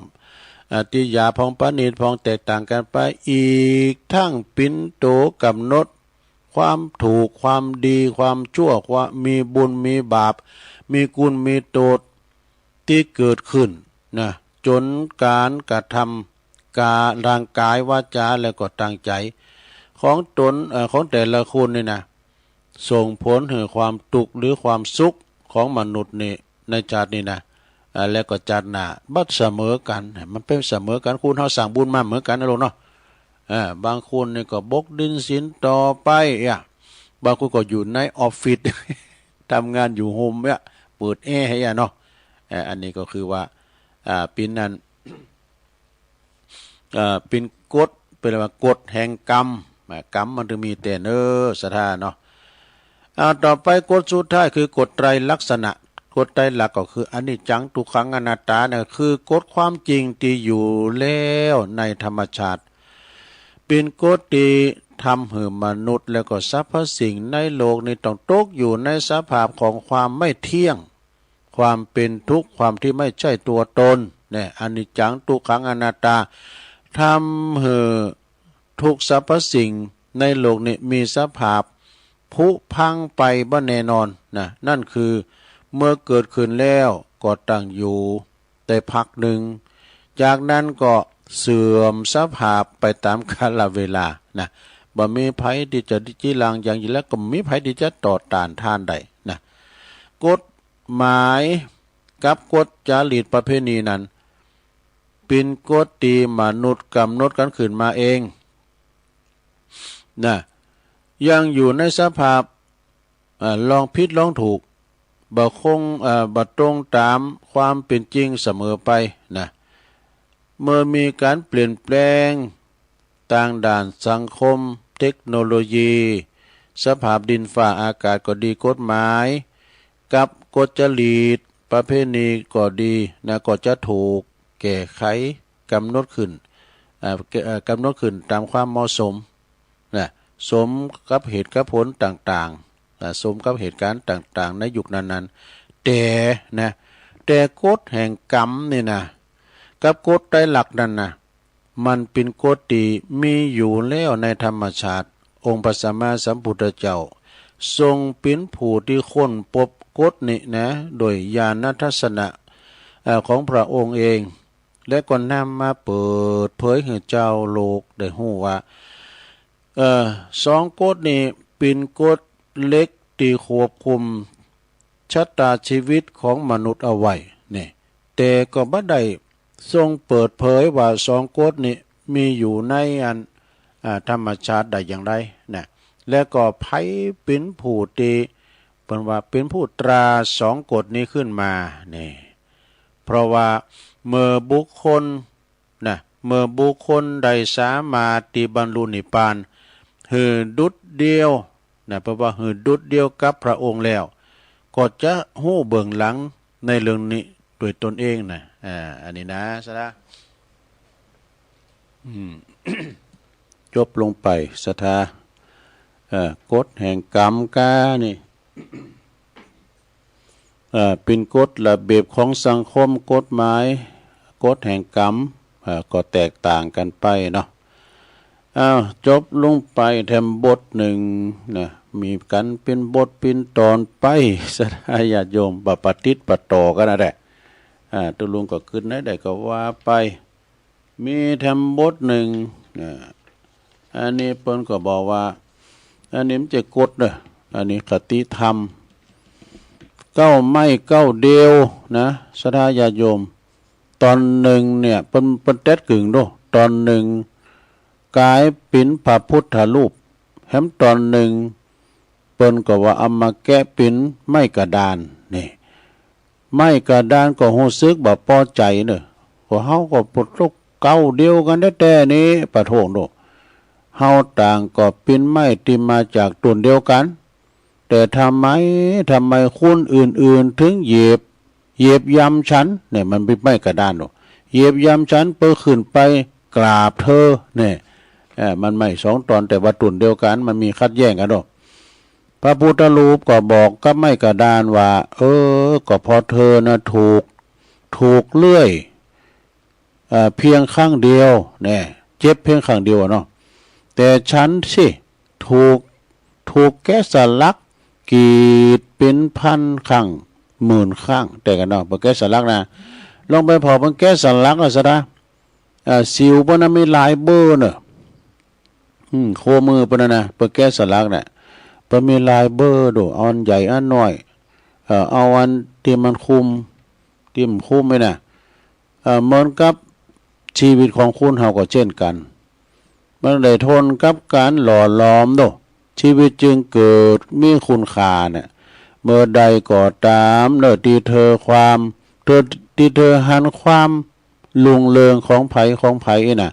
อย่าได้เกิดความอิจฉาบ่เด้อแต่จงถามตัวเธอเองว่าเธออดทนและทุ่มเทมากกว่าไผคนนั้นแล้วหรือยังนี่เธออดทนมากนักเท่าไรเนี่ยอันนี้เป็นกฎสรุปว่าไม่เก้าเดียวมันเป็นเหล่าใจไม่ก่อเดียวเปิดมาแตดเป็นสองตอนนะตอนหนึ่งเปิดก็เอาไปแกะเป็นสัญลักษณ์เป็นพระเจ้าเป็นตีกาบตีไหวแถมตอนหนึ่งเอามาแกะเป็นแผ่นไม้เป็นกระดานเหยียบขามเตียวไปไม้ที่มันเหยียบขามเตียวไปมันก็ปะโทงเขาเหยียบคาเนี่ยไปไวเธอเนี่ยไม้ที่เป็นแกะสัญลักษณ์เป็นพระพุทธรูปนั่นก็แย้งว่าโอ้เธอเจ็บข้างเดียวขานี่เจ็บหลายข้างเปิ้นแก้สันลักเนี่ยโรกว่าจะมาเป็นรูปเป็นหลางสวยงามเนี่ยโหลายเตยน่ะเนาะ มันก็เหมือนกับอันเนี่ยซะนะอิฐเนี่ยบดินกีนี่นะมันแปลสภาพได้หลายอย่างบดินกีนี่เปิ้นเอาไปก่อกำแพงกาก่อห้องน้ำห้องโสมกานี่มันก็มีคุณค่าเนี่ยไผหันก็นี่กำแพงอันนี้เปิ้นแปลงห้องน้ำห้องโสมแต่ตรงกันข้ามเปิ้นเอาอิฐดินกีเหมือนกันนะตระกูลเดียวกันนะคือเป็นอิฐมอนก็ตามเสียก็ตามเปิ้นนำมาไปมาแปลงมาก่อเป็นพระเจ้าเนาะพระเจ้าตันใจครับซะโบเปิ้นมากราบมาไหว้มาซาได้แต่โดซะดาก็อิฐอันเดียวตระกูลเดียวกันน่ะเปิ้นมาแปลงห้องน้ำเพิ่นยิ้มบ่ไหว้ห้องน้ำหมดบ่ยิ้มบ่ไหว้กำแพงหมดเนาะอันนี้เปิ้นแปลงเป็นรูปเป็นร่างลักษณะเหมือนกับคุณเฮาน่ะตระกูลเดียวกันสัตว์เดียวก็ไปอยู่ที่ไก่กับบัณฑิตนักปราชญ์เนี่ยมันก็จะไปทำอย่างหนึ่งกับไปไก่อยู่กับโจรผู้ร้ายก็ไปทำอย่างหนึ่งจิตใจจะห่าวหาญเหมือนกับนกแขกเต่านะเนาะไปอยู่กับพระฤาษีก็ไปอย่างหนึ่งไปอยู่ที่โจรก็อย่างหนึ่งอันนี้ก็เอามาเล่าสู่จูกันฟังจบลงไปเด้อทำอย่างหนึ่งนี่สดาญาติโยมเขาไปแอวงานเขาดำกันเนาะไปแอวงานเขาดำงานศพเนี่ยเพราะอันหยังเพราะว่าใดไปงานศพเพราะอันหยังเพราะหยังก็คือมันมีหลายอย่างเนาะมันเป็นกำมลกำงานในหลวงเด้อไปขึ้นหนักเฮาไปงานศพนี่ก็ไปให้เจ้าพาพันหน้านี่แน่นอนกันเนาะอย่ามาปอตายเนี่ยหันหน้าหันตาก็แล้วเขาจะมาว่ากำลุนนะบ่อันนี้เฮาไปเพื่อหันหน้าหันตาไปโจยหันโจยหนีไปนี่นะไปให้เจ้าพาพันหน้าไปมาทากินเหล้านี่มาละมาทากินเหล้า ก็คือกำเปิ้นมีงานศพมันได้กินข้าวก้ากินลาบกินเหล้ากันน่ะก็เวลาว่าเปิ้นเข้าสหกรณ์เข้าธกสเอาบ่าลิ้นจุนเคียงบะบ่า จะลาบจีนมันจุนเคียงบะเอาติ้มตีบ่านี่มาถ่ากินเหล้ามาเฝ้าวงไฮโลโดก่อนนี้เปิ้นมีอันเปิ้นมีงานศพเปิ้นได้ลิ้นไผ่ลิ้นไฮโลเดี๋ยวนี้มีแล้วเนาะมีแล้วเขาของเงินค่ามาเข็มตำรวจเปิ้นฮือลิ้นละแล้วก็มาโซเสื้อผ้านี่มาโซเสื้อผ้านี่นุ่งเสื้อไหมผ้าไหมมาเนาะมาถ่าเอาบุญอันนี้ดีกันเนาะ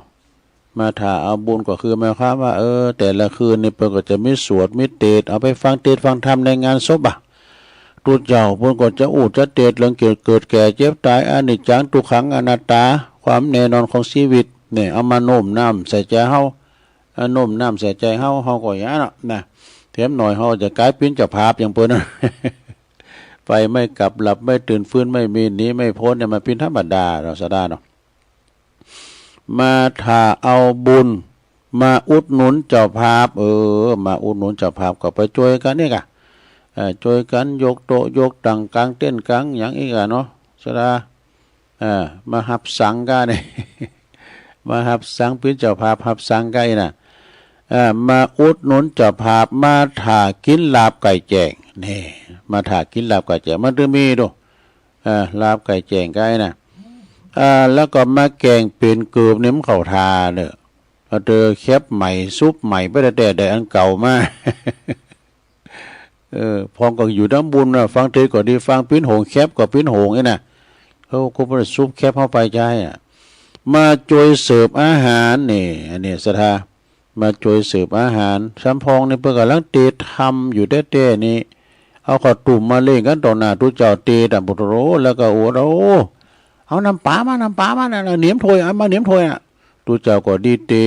เขาก็อกอักกันน่ะ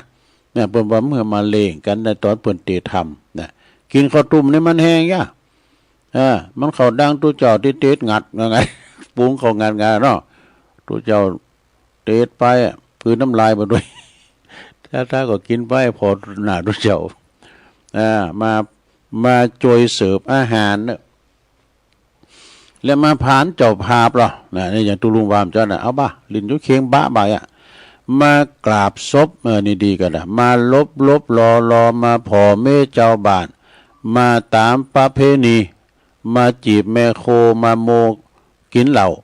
มาเฝ้าเอาแกงเนี่ยมาแยงผอแม่ใหม่มาใส่บาใส่แห้งมานั่งสะแกงใส่ขานี่จบสดาเอามาเสกเป็นกำมลกำงานได้เด้อสดาญาติโยมทั้งหลายจบลงไปเนาะแล้วตอนนี้ไปตุลุงจะประกาศอันนี้กันเนอที่เพิ่นมาทำบุญตุลุงไปช่วยงานที่วัดพระธาตุดอยหล่อก็ไปปะแม่ซุ่มชัยหมูเนี่ยหันตุลุงเพิ่นก็หอมพี่นั่นกาแฟก็นะโยมคำเขาเนี่ยเปิ้นหอมเป็นกาแฟแล้วก็ปัจจัยตัวเนแม่ซุ่มอันนี้ซะได้แม่ซุ่มชัยหมูถึงลูกหลานเพิ่นน่ะ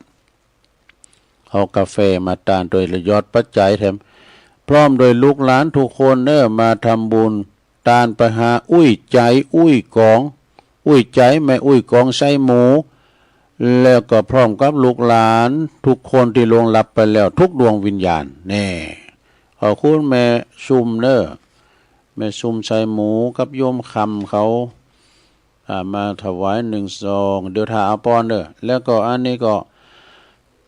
ว่านี่ก็ไปที่เปิ้นวางศิลาฤกษ์ที่พุทธมณฑลบุนะจังหวัดเชียงใหม่ก็มีโยมสุรกิจเนาะสวนดอกเปิ้นอยู่ห้วยงูในก็หลายคนอยู่แล้วก็มีแม่ ปอสมเนาะแม่บุญปันตาเหียงบ้านห้วยงูในบำรุงการน้ำกาไฟแม่กัลยาดวงตาพร้อมด้วยครอบครัวบ้านห้วยงูในอำเภอฝางบนนั้นนี่แหละทำบุญวันคล้ายวันเกิดด้วยขอให้มีสุขภาพสมบูรณ์แข็งแรงอยู่ดีมีสุขมีสุขภาพสมบูรณ์แข็งแรงกันแล้วโยมกนกพิชัยนา อันนี้พร้อมด้วยครอบครัวเนอบ้านห้วยงูนในร้านนานาพันธ์ฝางบุญนะอันนี้เปิ้นมาทำบุญปะกันตีปุ้นที่พุทธมณฑลจังหวัดเชียงใหม่เอาปอนกันเนอะเอาปอนถึงหลงถึงหลายเนอะสดาเนอะวันนี้มันได้เตรียมทำสักกรรมเนี่ยวันนี้มันได้เตรียมทำก็เอาไว้วันใหม่เนอะสัพปิติโยวิวัจจันตุสัพพะโลโกวินาศตุมาเตภวัตวันตะลายโยสุขีติคายุโกภวะอภิวาตานาสีลิสนิจังวุตาปัจจายโนจัตตาโลธรรมาวัตันติอายุวันโนสุขังปะลังเอาแล้ว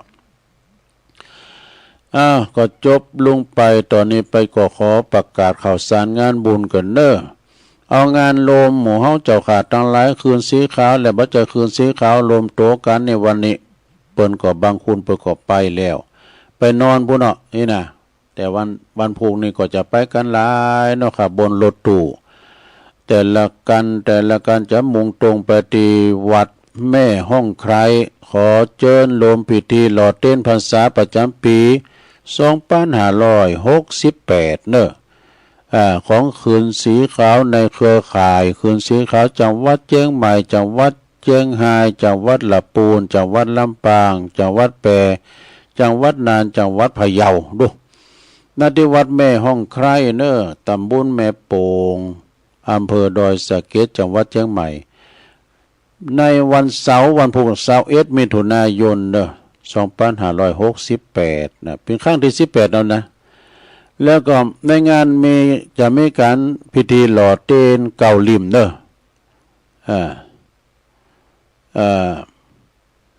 วันนี้จะมีการหล่อเทียนเก่าลิมโดยการคือหมายความว่ามีหลอดเทียนเก่าลิมแล้วก็จะถวายเทียนพรรษา15วัด15ลิมเนี่ยไผจะเป็นเจ้าภาพเทียนวาสาเนอะตานเทียนวาสาก็ลิมนึง500นะสถานที่เพิ่นไปประชุมกันตุลุงกับเขาในรวมประชุมนะถ้าเป็นโซลาร์เซลล์นี่ก็500นะหรือว่าศรัทธาญาติโยมไผที่จะเป็นเจ้าภาพสังฆทานสูตรละสูตรละปันหานี่ก็เจิญกันได้เด้อสูตรละปันหาก็แม่นกันเนาะแม่นกะสูตรละปันหาก็ติดต่อสอบถามได้นะมีอยู่15วัดก็เราก็ล่ำแล้วก็มีนะเป็นเจ้าภาพกันได้เด้อ3อย่างนะถ้าเอาสังก็เอาสังก็ปันหาแต่ถ้าเอาอันโซลาร์เซลล์ก็500ถ้าจะเอาเตนตุ่นนึงก็500เด้อหรือว่าศรัทธาญาติโยมจะเป็นเจ้าภาพขันเข่าหรือว่าโตจีนนี่นะถวายปัจจัยโตจีนนี่โอ้เป็น30ตัวบนโตละ1,000เด้อศรัทธาเด้อถวายพระสงฆ์องค์เจ้านี่30ตัวละ1,000ถ้าไผจะไปก็ติดต่อได้เน้อตีตันพระครูชลทานพิทักษ์นะก็คือหมายความว่าเปิ้นจะมีการหล่อกันพุกละนะไปติดต่อสอบถามได้เน้อไผจะไปเปิดโรงทานก้ามจังก้านะก็เจิญเจ้าปีในน้องศรัทธาไปรวมกันเนาะโอ้ควรจะหนักจะลายเน้อศรัทธาญาติโยมที่วัดแม่ห้องใครนะคืนสีขาวโดยเมตตาธรรมอาจารย์พระครูอภิวัฒนวิกรมประธานคืนสีขาวเฮาพร้อมด้วยครูบาอาจารย์ทุกฝ่ายตั้งสายตั้งงานเวียงป่าเป่าก่อด้วยกันนำของครูบาโดยหรือว่าพระครูปฏิภาณธรรมทินตั้งคืนสีขาวน้ำปุ่นเนาะตั้งลำปางนี่ก็ท่านพระมหานพดลสุวรรณเมธีเจ้าคณะอำเภอเวียงวังเหนือเนาะท่านพระมหาสมชาติเขาเองกะทางสายเหนือสายใต้นะไปปะกันหมดพุกในนาสราพองก็จะไปนอนวันนี้ละเนี่ยวันพุกเจ้านี่คงจะได้มอบหมายถวายเวลาหือท่านมหาสมชาติจัดรายการปุ่นเลยเนอะเพราะว่าจะจูตีตุลุงก็จะกู้ลีกูจอจะเสาะเกมเนอะเกมโต๊กะวันเสาร์พุกตุลุงลารายการก็เนอะมันจะเป็นกังวลนะจะไปเจ้าอีกหมู่ จะได้มอบหมายถวายเวลาให้ท่านมหาสมชาติจัดจู้พุ่นเลยปุ่นถึงนอนพวกนี้ผมจะได้อ่านและจื้อก้ามสังกายกันเนาะเกมความพร้อมจะได้ อ่าบอกคือน้องเจเจกันเนาะแล้วงานต่อไปวันผูกนี่เหมือนกันเด้อที่วัดใหม่พัฒนาคณะสงฆ์อำเภอตำบลยางคามเนี่ยเปิดก็จะหล่อเต้นเด้อที่โขงแก้วอารามวัดใหม่พัฒนาวัดเจ้าคณะตำบลยางคามนะวัดท่านพระครูสถาพรพระนันรังสีเปิ้นจะมีขึ้นในเวลา 18 นาฬิกาปุ่งก่อนนะ18 นาฬิกาก่อนนะวันพุธนี้นะที่วัดใหม่พัฒนาตำบลยางคามเด้อพระจะปิ้นจะพาเตนนะก็ตุนละ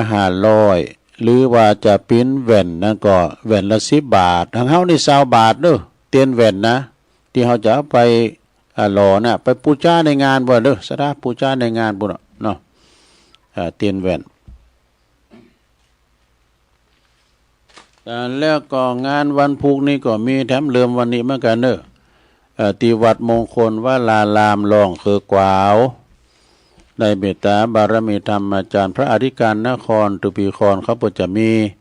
ในวันพุกนี่แหละเริ่มวันนี้แล้วกันนะสดาเริ่มวันนี้แหละที่วัดมงคลวลารามรองคือกวาวเพิ่นมีแข่งกองกันเด้อขึ้นพุทธเพิ่นมีประกวดห้องเพลงนะในงาน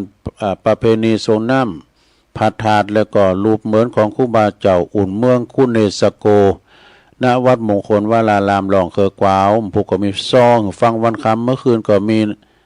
ย่อนยุกชูแมกเกอร์กลางวันก็มีแข่งกองโลงเด้อแล้วก็ในวันที่24 25นี่ก็มีหลายวัดเด้อเปิ่นก็มีประเพณีโซน้ำประทาดมีวัดตุนพึง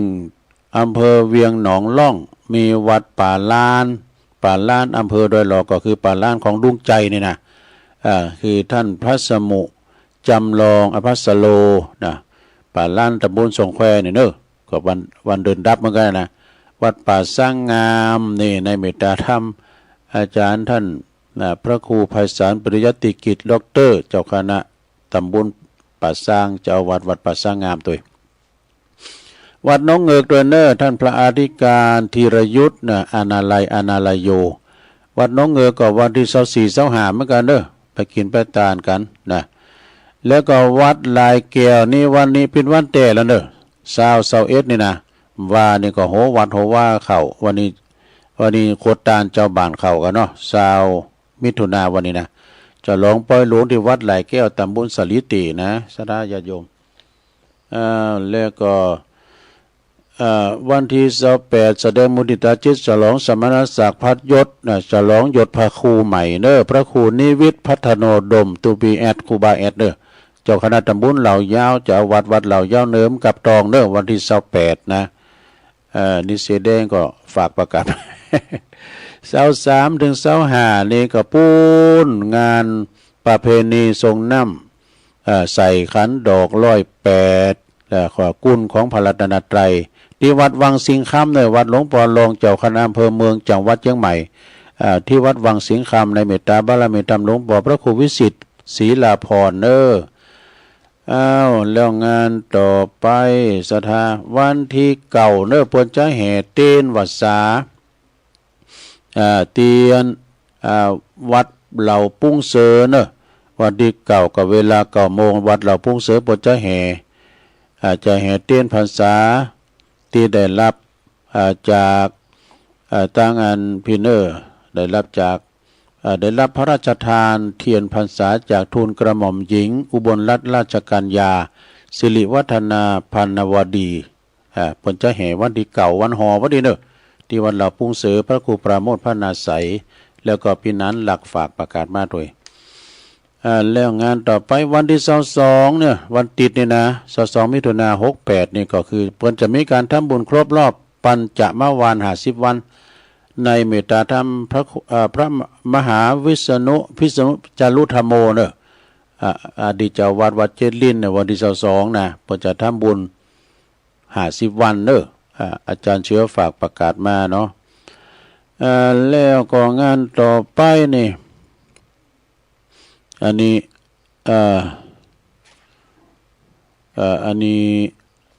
วัดเจริญลมทำบุญทอดป่าสามัคคี เปิ้นจะซื้อเต็นท์ไว้กับวัดแล้วก็ศรัทธายืมตัวเองกันเนาะแล้วก็ส่งน้ำพระธาตุตัวที่วัดพระเจ้าอมลิ้นเนอะพระเจ้าอมลิ้นตำบลศพแม่ขาอำเภอหางดงวันที่29เนอะเวลา 13.39 นเนอะอันนี้ก็ชมรมสกายว2ว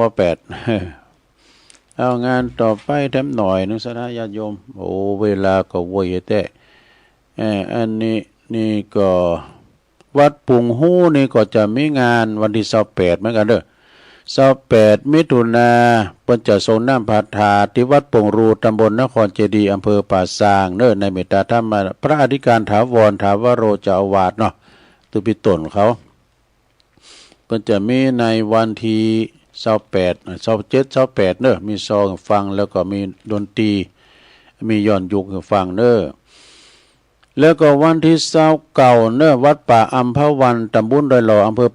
ภอดอยหล่อจังหวัดเชียงใหม่เปิ้นจะมีการทำบุญฉลองสมโภชสมณศักดิ์พัดยศท่านพระครูสัญญบัตรเจ้าวาดวัดลาดชันโทในเมตตาบารมีธรรมอาจารย์รัตภพนรินโทเจ้าอาวาสวัดป่าอัมพวันในราชทินนามที่พระครูวิสิทธิ์รัตนธาดาเนอะวันที่29เวลา9 โมง29เนอะสืบจัตตาโลงเนอะสดาญาโยมไปรวมทำบุญกันไปจะไปเปิดห้องทานไปแสดงมุทิตาจิตก็ไปกันได้ที่วัดป่าอัมพวันก็หน้าที่ไกลๆกับพุทธมณฑลจังหวัดเชียงใหม่นะไปกันได้เนาะหน้าพุทธมณฑลอาจารย์เริ่มนรินโทเป็นปิ้นพระครูแล้วก็วันที่1เนอะสถานที่วัดปุงหูวัดกูงูลืนเนอะวัดกูงูลืนนี่เปิ้นก็จะมีงานส่งน้ำพระธาตุประจำปีเนอะ1 กรกฎานะว่าเอาเป็นมิถุนาไปหมด1 กรกฎาก็งานงานวัดกูงูลืนตำบลน้ำดิบอำเภอป่าซางเปิ้นจะส่งน้ำพระธาตุสืบจัตตาโลงโดยแล้วก็ท่านพระอธิการประสบโชควิสุทธิธาลีเนาะฝากประกาศมาเนอะแล้วก็วันที่29มิถุนายนเหมือนกันเนี่ยพอจะมีการยกจอฟ้าวิหารยอดชัดโดยที่วัดห้วยดินจีตำบลสันติสุขอำเภอดอยหล่อนะก็ไปกินแป้ตานกันเนี่ยไปหับปิ้นเจ้าภาพไปเปิดห้องตานกันก็ดีเนาะเชิญกันได้เปิดห้องตานก็ไปรวมทำบุญกันนะที่วัดห้วยดินจีแล้วก็วันที่5นี่ก็วัดเราวันที่5นี่เพิ่นจะมีงานแล้วจะร้องสมโพธิเจ้ากัดต่างเจ้าอาวาสด้วยแล้วก็ไปวัดด้วยเพิ่นต่างวัดได้แล้วลูกจะร้องกุฏิใหม่ด้วยที่วัดเหล่ามนทาทิพย์เนี่ยวัดใหม่เหล่ามนทาทิพย์อำเภอดอยหล่อเฮานะแล้วก็วันที่6วันที่6เพียมตีที่ไหนตัวลุงก็ลืมไปนะมันเพราะว่ามันหลายอย่างเนาะแต่หาว่าได้อ่านนั่นได้ก็ข้อสุมาเด้อเวลามันหนีบเข้ามาจะตักตังลายกันเด้อก็มีโยมนวลนิชาวชาติตักตังลายเนาะก็ฟังกันอยู่เนอชมรมสกาย73ไม่หลงสายฝนจันกุลหน้าพี่น้องหลายปิ้งน้องผ่าขาวเนอฟังอยู่อุ้ยสาวคุ้มตะวันฟังอยู่เนอแม่พุ่นเมืองวะพุ่นนะบุญส่งจากลำปางไหวสานะครับเนอยงยุทธมณีวันก็จากปุ้นบ่อเหี้ยวลำปางไหวสาครับทุลุงฟังอยู่แม่อัมพรแม่แดงอัมพรแตนดอกไม้จอมตองก็ฟังอยู่เนอเจ้าโอ้แม่ครูธัญญาทองอิ่มกศนกลางเวียงเชียงใหม่เจริญปอนเนอนวลสิริหินเขียวอันนี้ก็ไฟสาทุลุงฟังอยู่เนอโอ้ไหวสาในเมตตาธรรมมันพระอาจารย์สมเพชรปัญญาโนนะครับเรื่องไหวสานะครับเรื่องผู้กับพระกันอยู่ก้า อันนี้เปิ้นก็ตักมาตั้งลายไหวสานะครับเรื่องวัดป่าไผ่บ่อทองดอยสะเก็ดแล้วก็อันนี้บรรจงกันทวงศ์พี่ใหญ่ไตโหจากน้ำดิบเนินเนี่ยกับไหวสาครับตัวลุงฟังอยู่เนื้อสาธุนี่แล้วก็โยมปิยุพินหอมมาลาอันนี้เปิ้นอยู่ฟังอยู่แม่โยกเนอฟังฝายหินสัจเจนดีเนี่ยโอ้อันนี้ปอบุญธรรมไสกาดเด้อปอบุญธรรมแม่รัชนีไสกาดหมูเปิงน่ะเปิ้นฟังอยู่เนอนะโอ้ขอบคุณเนี่ยปอบุญธรรมเนอ ไปกินไปตานเดินกันไปตานเตียนเดินกันเนี่ยพระบุญธรรมแล้วก็โยมกนกพิชัยนาอันนี้ก็ฟังอยู่หวยงูในปุณล้านนานาพันธ์ชัยนานาพันธ์เด้อหวยงูในฝางแล้วก็มีพระครูสุจินธรรมนุวัตรตุปิชาไหวสารนะครับเด้ออันนี้วัดป่าตานแม่สลินทิพย์บุญเลิศจบศรัทธาญาติโยมอันนี้เป็นการตักต่างลายจบลงไปต่อไปก็จะเปิดสายหน้าไม้ศรัทธาจะโทรเข้ามาก็เจิญสายแหลกมาไว้ขนาดเจริญพรเจ้ากราบไหว้สาเจ้าวัน6/21วัดแม่ห้องไข่ขอเชิญกันไปหล่อเต้นนะเจ้าพุ่นทำกูปีน้องปีหนุ่มเฒ่าหล่อเต้นนะเจ้าวัดแม่ห้องไข่ปีที่18สลับกันไปละปูนเชียงใหม่ลำปางทำบุญเก่าวัดถ้าหากไผวางหอมได้หลายอย่างเลยนะเป็นประเพณีคนเฒ่าทำมาตั้งตีนวัดตามาเมินแล้วเจ้าจักเป็นเจ้าภาพเป็นตนเป็นเก้าขอเชิญได้เจ้าจูผู้จูคนขอตานกูกันถ้าอาบน้ำฝนศรัทธาหลายคนเคยตานกันเจ้าแต่ตามกาลพ่อแม่แก่เฒ่าพระพุทธเจ้าตัดไว้1 เดือนเก่าแหม1 คำ10 เพ่งขอเชิญเวลา1 เดือนตัดไว้นะเจ้านางวิสาขาเป็นตนเป็นเก้าเป็นคนเล็กเจ้าตาลาอาบน้ำฝนเจ้านายเจ้ากำยองวันละกรรมกำลังงมซ้อมนะเจ้าภาษาไทยเปลว่าควานหานะเจ้าไหว้สาเจ้าเจริญพรไหว้สาครับตูโอ้ปนานประเสริฐมาแล้วเนาะครับฝังตั้งแต่เจ้ามาแล้วครับโอ้ตั้งแต่3 โมงแรกลุงชัดเจนเลยเนาะชัดเจนครับเนาะบ่มีหยังต้องเสียผลเลยลุงยินดีปนานหนักๆเด้อสอนฟังไปเลยได้ฟังมาทำอยู่ในใจก็มีความเจริญรุ่งเรืองยิ่งขึ้นสาธุกำลังใจพี่น้องบ้านไก่เจริญปอนกราบไหว้สาเจ้าตะลุงแม่สีทอนบ้านแม่ของเจ้าฟังอยู่เจ้าแดนดินถิ่นล้านนาเนาะเจ้าชัดเจนดีเนอะอนุโมทนาเนอะเจ้าวันเจ้า0899555656เจริญปอนไหว้สาเจ้าท่านโอ้เจ้าคำทิพย์แก้วแม่ฟองคำทิพย์แก้วเนาะบอกฟองเจ้าเสียท่าเจ้าเจ็บแอวเป็นกระดูกปูนบ่ได้ทหารเจ้าบ่ได้เจ้าจะได้แต่เป็นไม้บ้านเฮานี่แต่เจ้าชัดเจนเลยเนาะปูนบ่ได้เจ้าชัดเจนดีเจ้าบ่ได้ไปนะเจ้าบ่ได้หันบ่ได้พระหน้าแล้วปีเนี้ยเป็นยังยินดีฟังเป็นถ่ายทอดเด้อว่าได้ฟังเจ้าเป็นกระดูกปูนเจ้าเป็นถ่ายทอดเสียงเจริญปอนติดแล้วกราบไหว้สาแม่ฟองคำทิพย์เขียวแล้วก็เลยมันรีเลย์ไปหน่อยเนาะอันโน้กำเดียวจะฟังท่านพระคุณเจ้าตุลุงแดงครับก็ได้ต่อนี่กะต่อนี่แหละจะทำวัดสวดมนต์เกินชั่วโมงมันพูดป้ากันนอกแต่ว่างานได้รอบของคงจะเหนื่อยเหมือนกันนะตุลุงเนาะครับถ้าแล้วมันใจดีล่ะมันลงใจแล้วมันแล้วมันลงอกลงใจมันสบายวันพูกวันพูกวันที่21เนาะครับเอาก็การที่วัดแม่ห้องไข่วัดใหญ่วัดหลวงวัดท่านของปู่โสดทานพิชาทุกลูกทุกตนทุกองค์พระกันที่หันหลายจังหวัดนอกกับภาษาและข่าวสารงานบุญเนอบุญหักษาเทวดาคุ้มครองอยู่ดีมีสุขได้ปอนหลวงพ่อแล้วเนอผู้ก่อปะกันที่แม่ห้องใครเจริญปอนไหว้สากับน้ำมันติดตามกันมาสายบุญไหว้สาตัวพี่ครับวันพวกก็กี่โมงครับพวกนี้ผมจะได้ไปควายหน่อยเนี่ยนะสัก9 โมงรอมุนไม่เคยไปสอนเช้าเหมือนกันก่อนถึงไปสันเพชรนะบุญไปสอนขี้ขอตอนบุก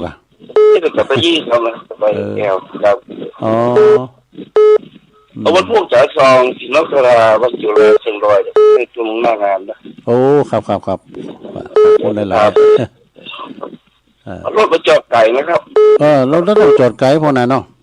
กี่พระเจ้าครับ แล้วเขาก็พวกไกลแต่รู้ว่าหันดีกว่างได้เดินจงกรมมากันเดียวนะกะ ยกพวกข้ามานอนแรงนี่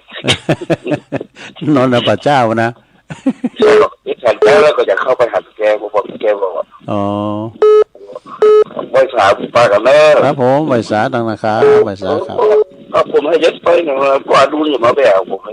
ปอดุลก็จะมาอยู่กันเนาะปอดุลปฏิคำอ่ะวันนั้นโดนแกวผมเลยทำงานทำที่ในกล้าครับรถเนี่ยเขาเลยไม่ก่อนอยู่ไปบ้านแม่ของใครก็เลยบ้านนั้นไม่ห้องไข่เนาะครับผมไว้สาครับครับไว้สาครับด้วยความเคารพครับ อันนี้หลวงพี่อาจารย์ท่านพระอาจารย์ปัญญาโนภิกขุเจริญปอนเจ้าตลุงวันนี้ไม่วินฟังอยู่เจ้าเสมอเนาะเจ้าได้ยินแต่ว่าน้อยเจ้าชัดเจนดีเนาะเจ้าได้ยินที่ว่านาวันนี้ดีอยู่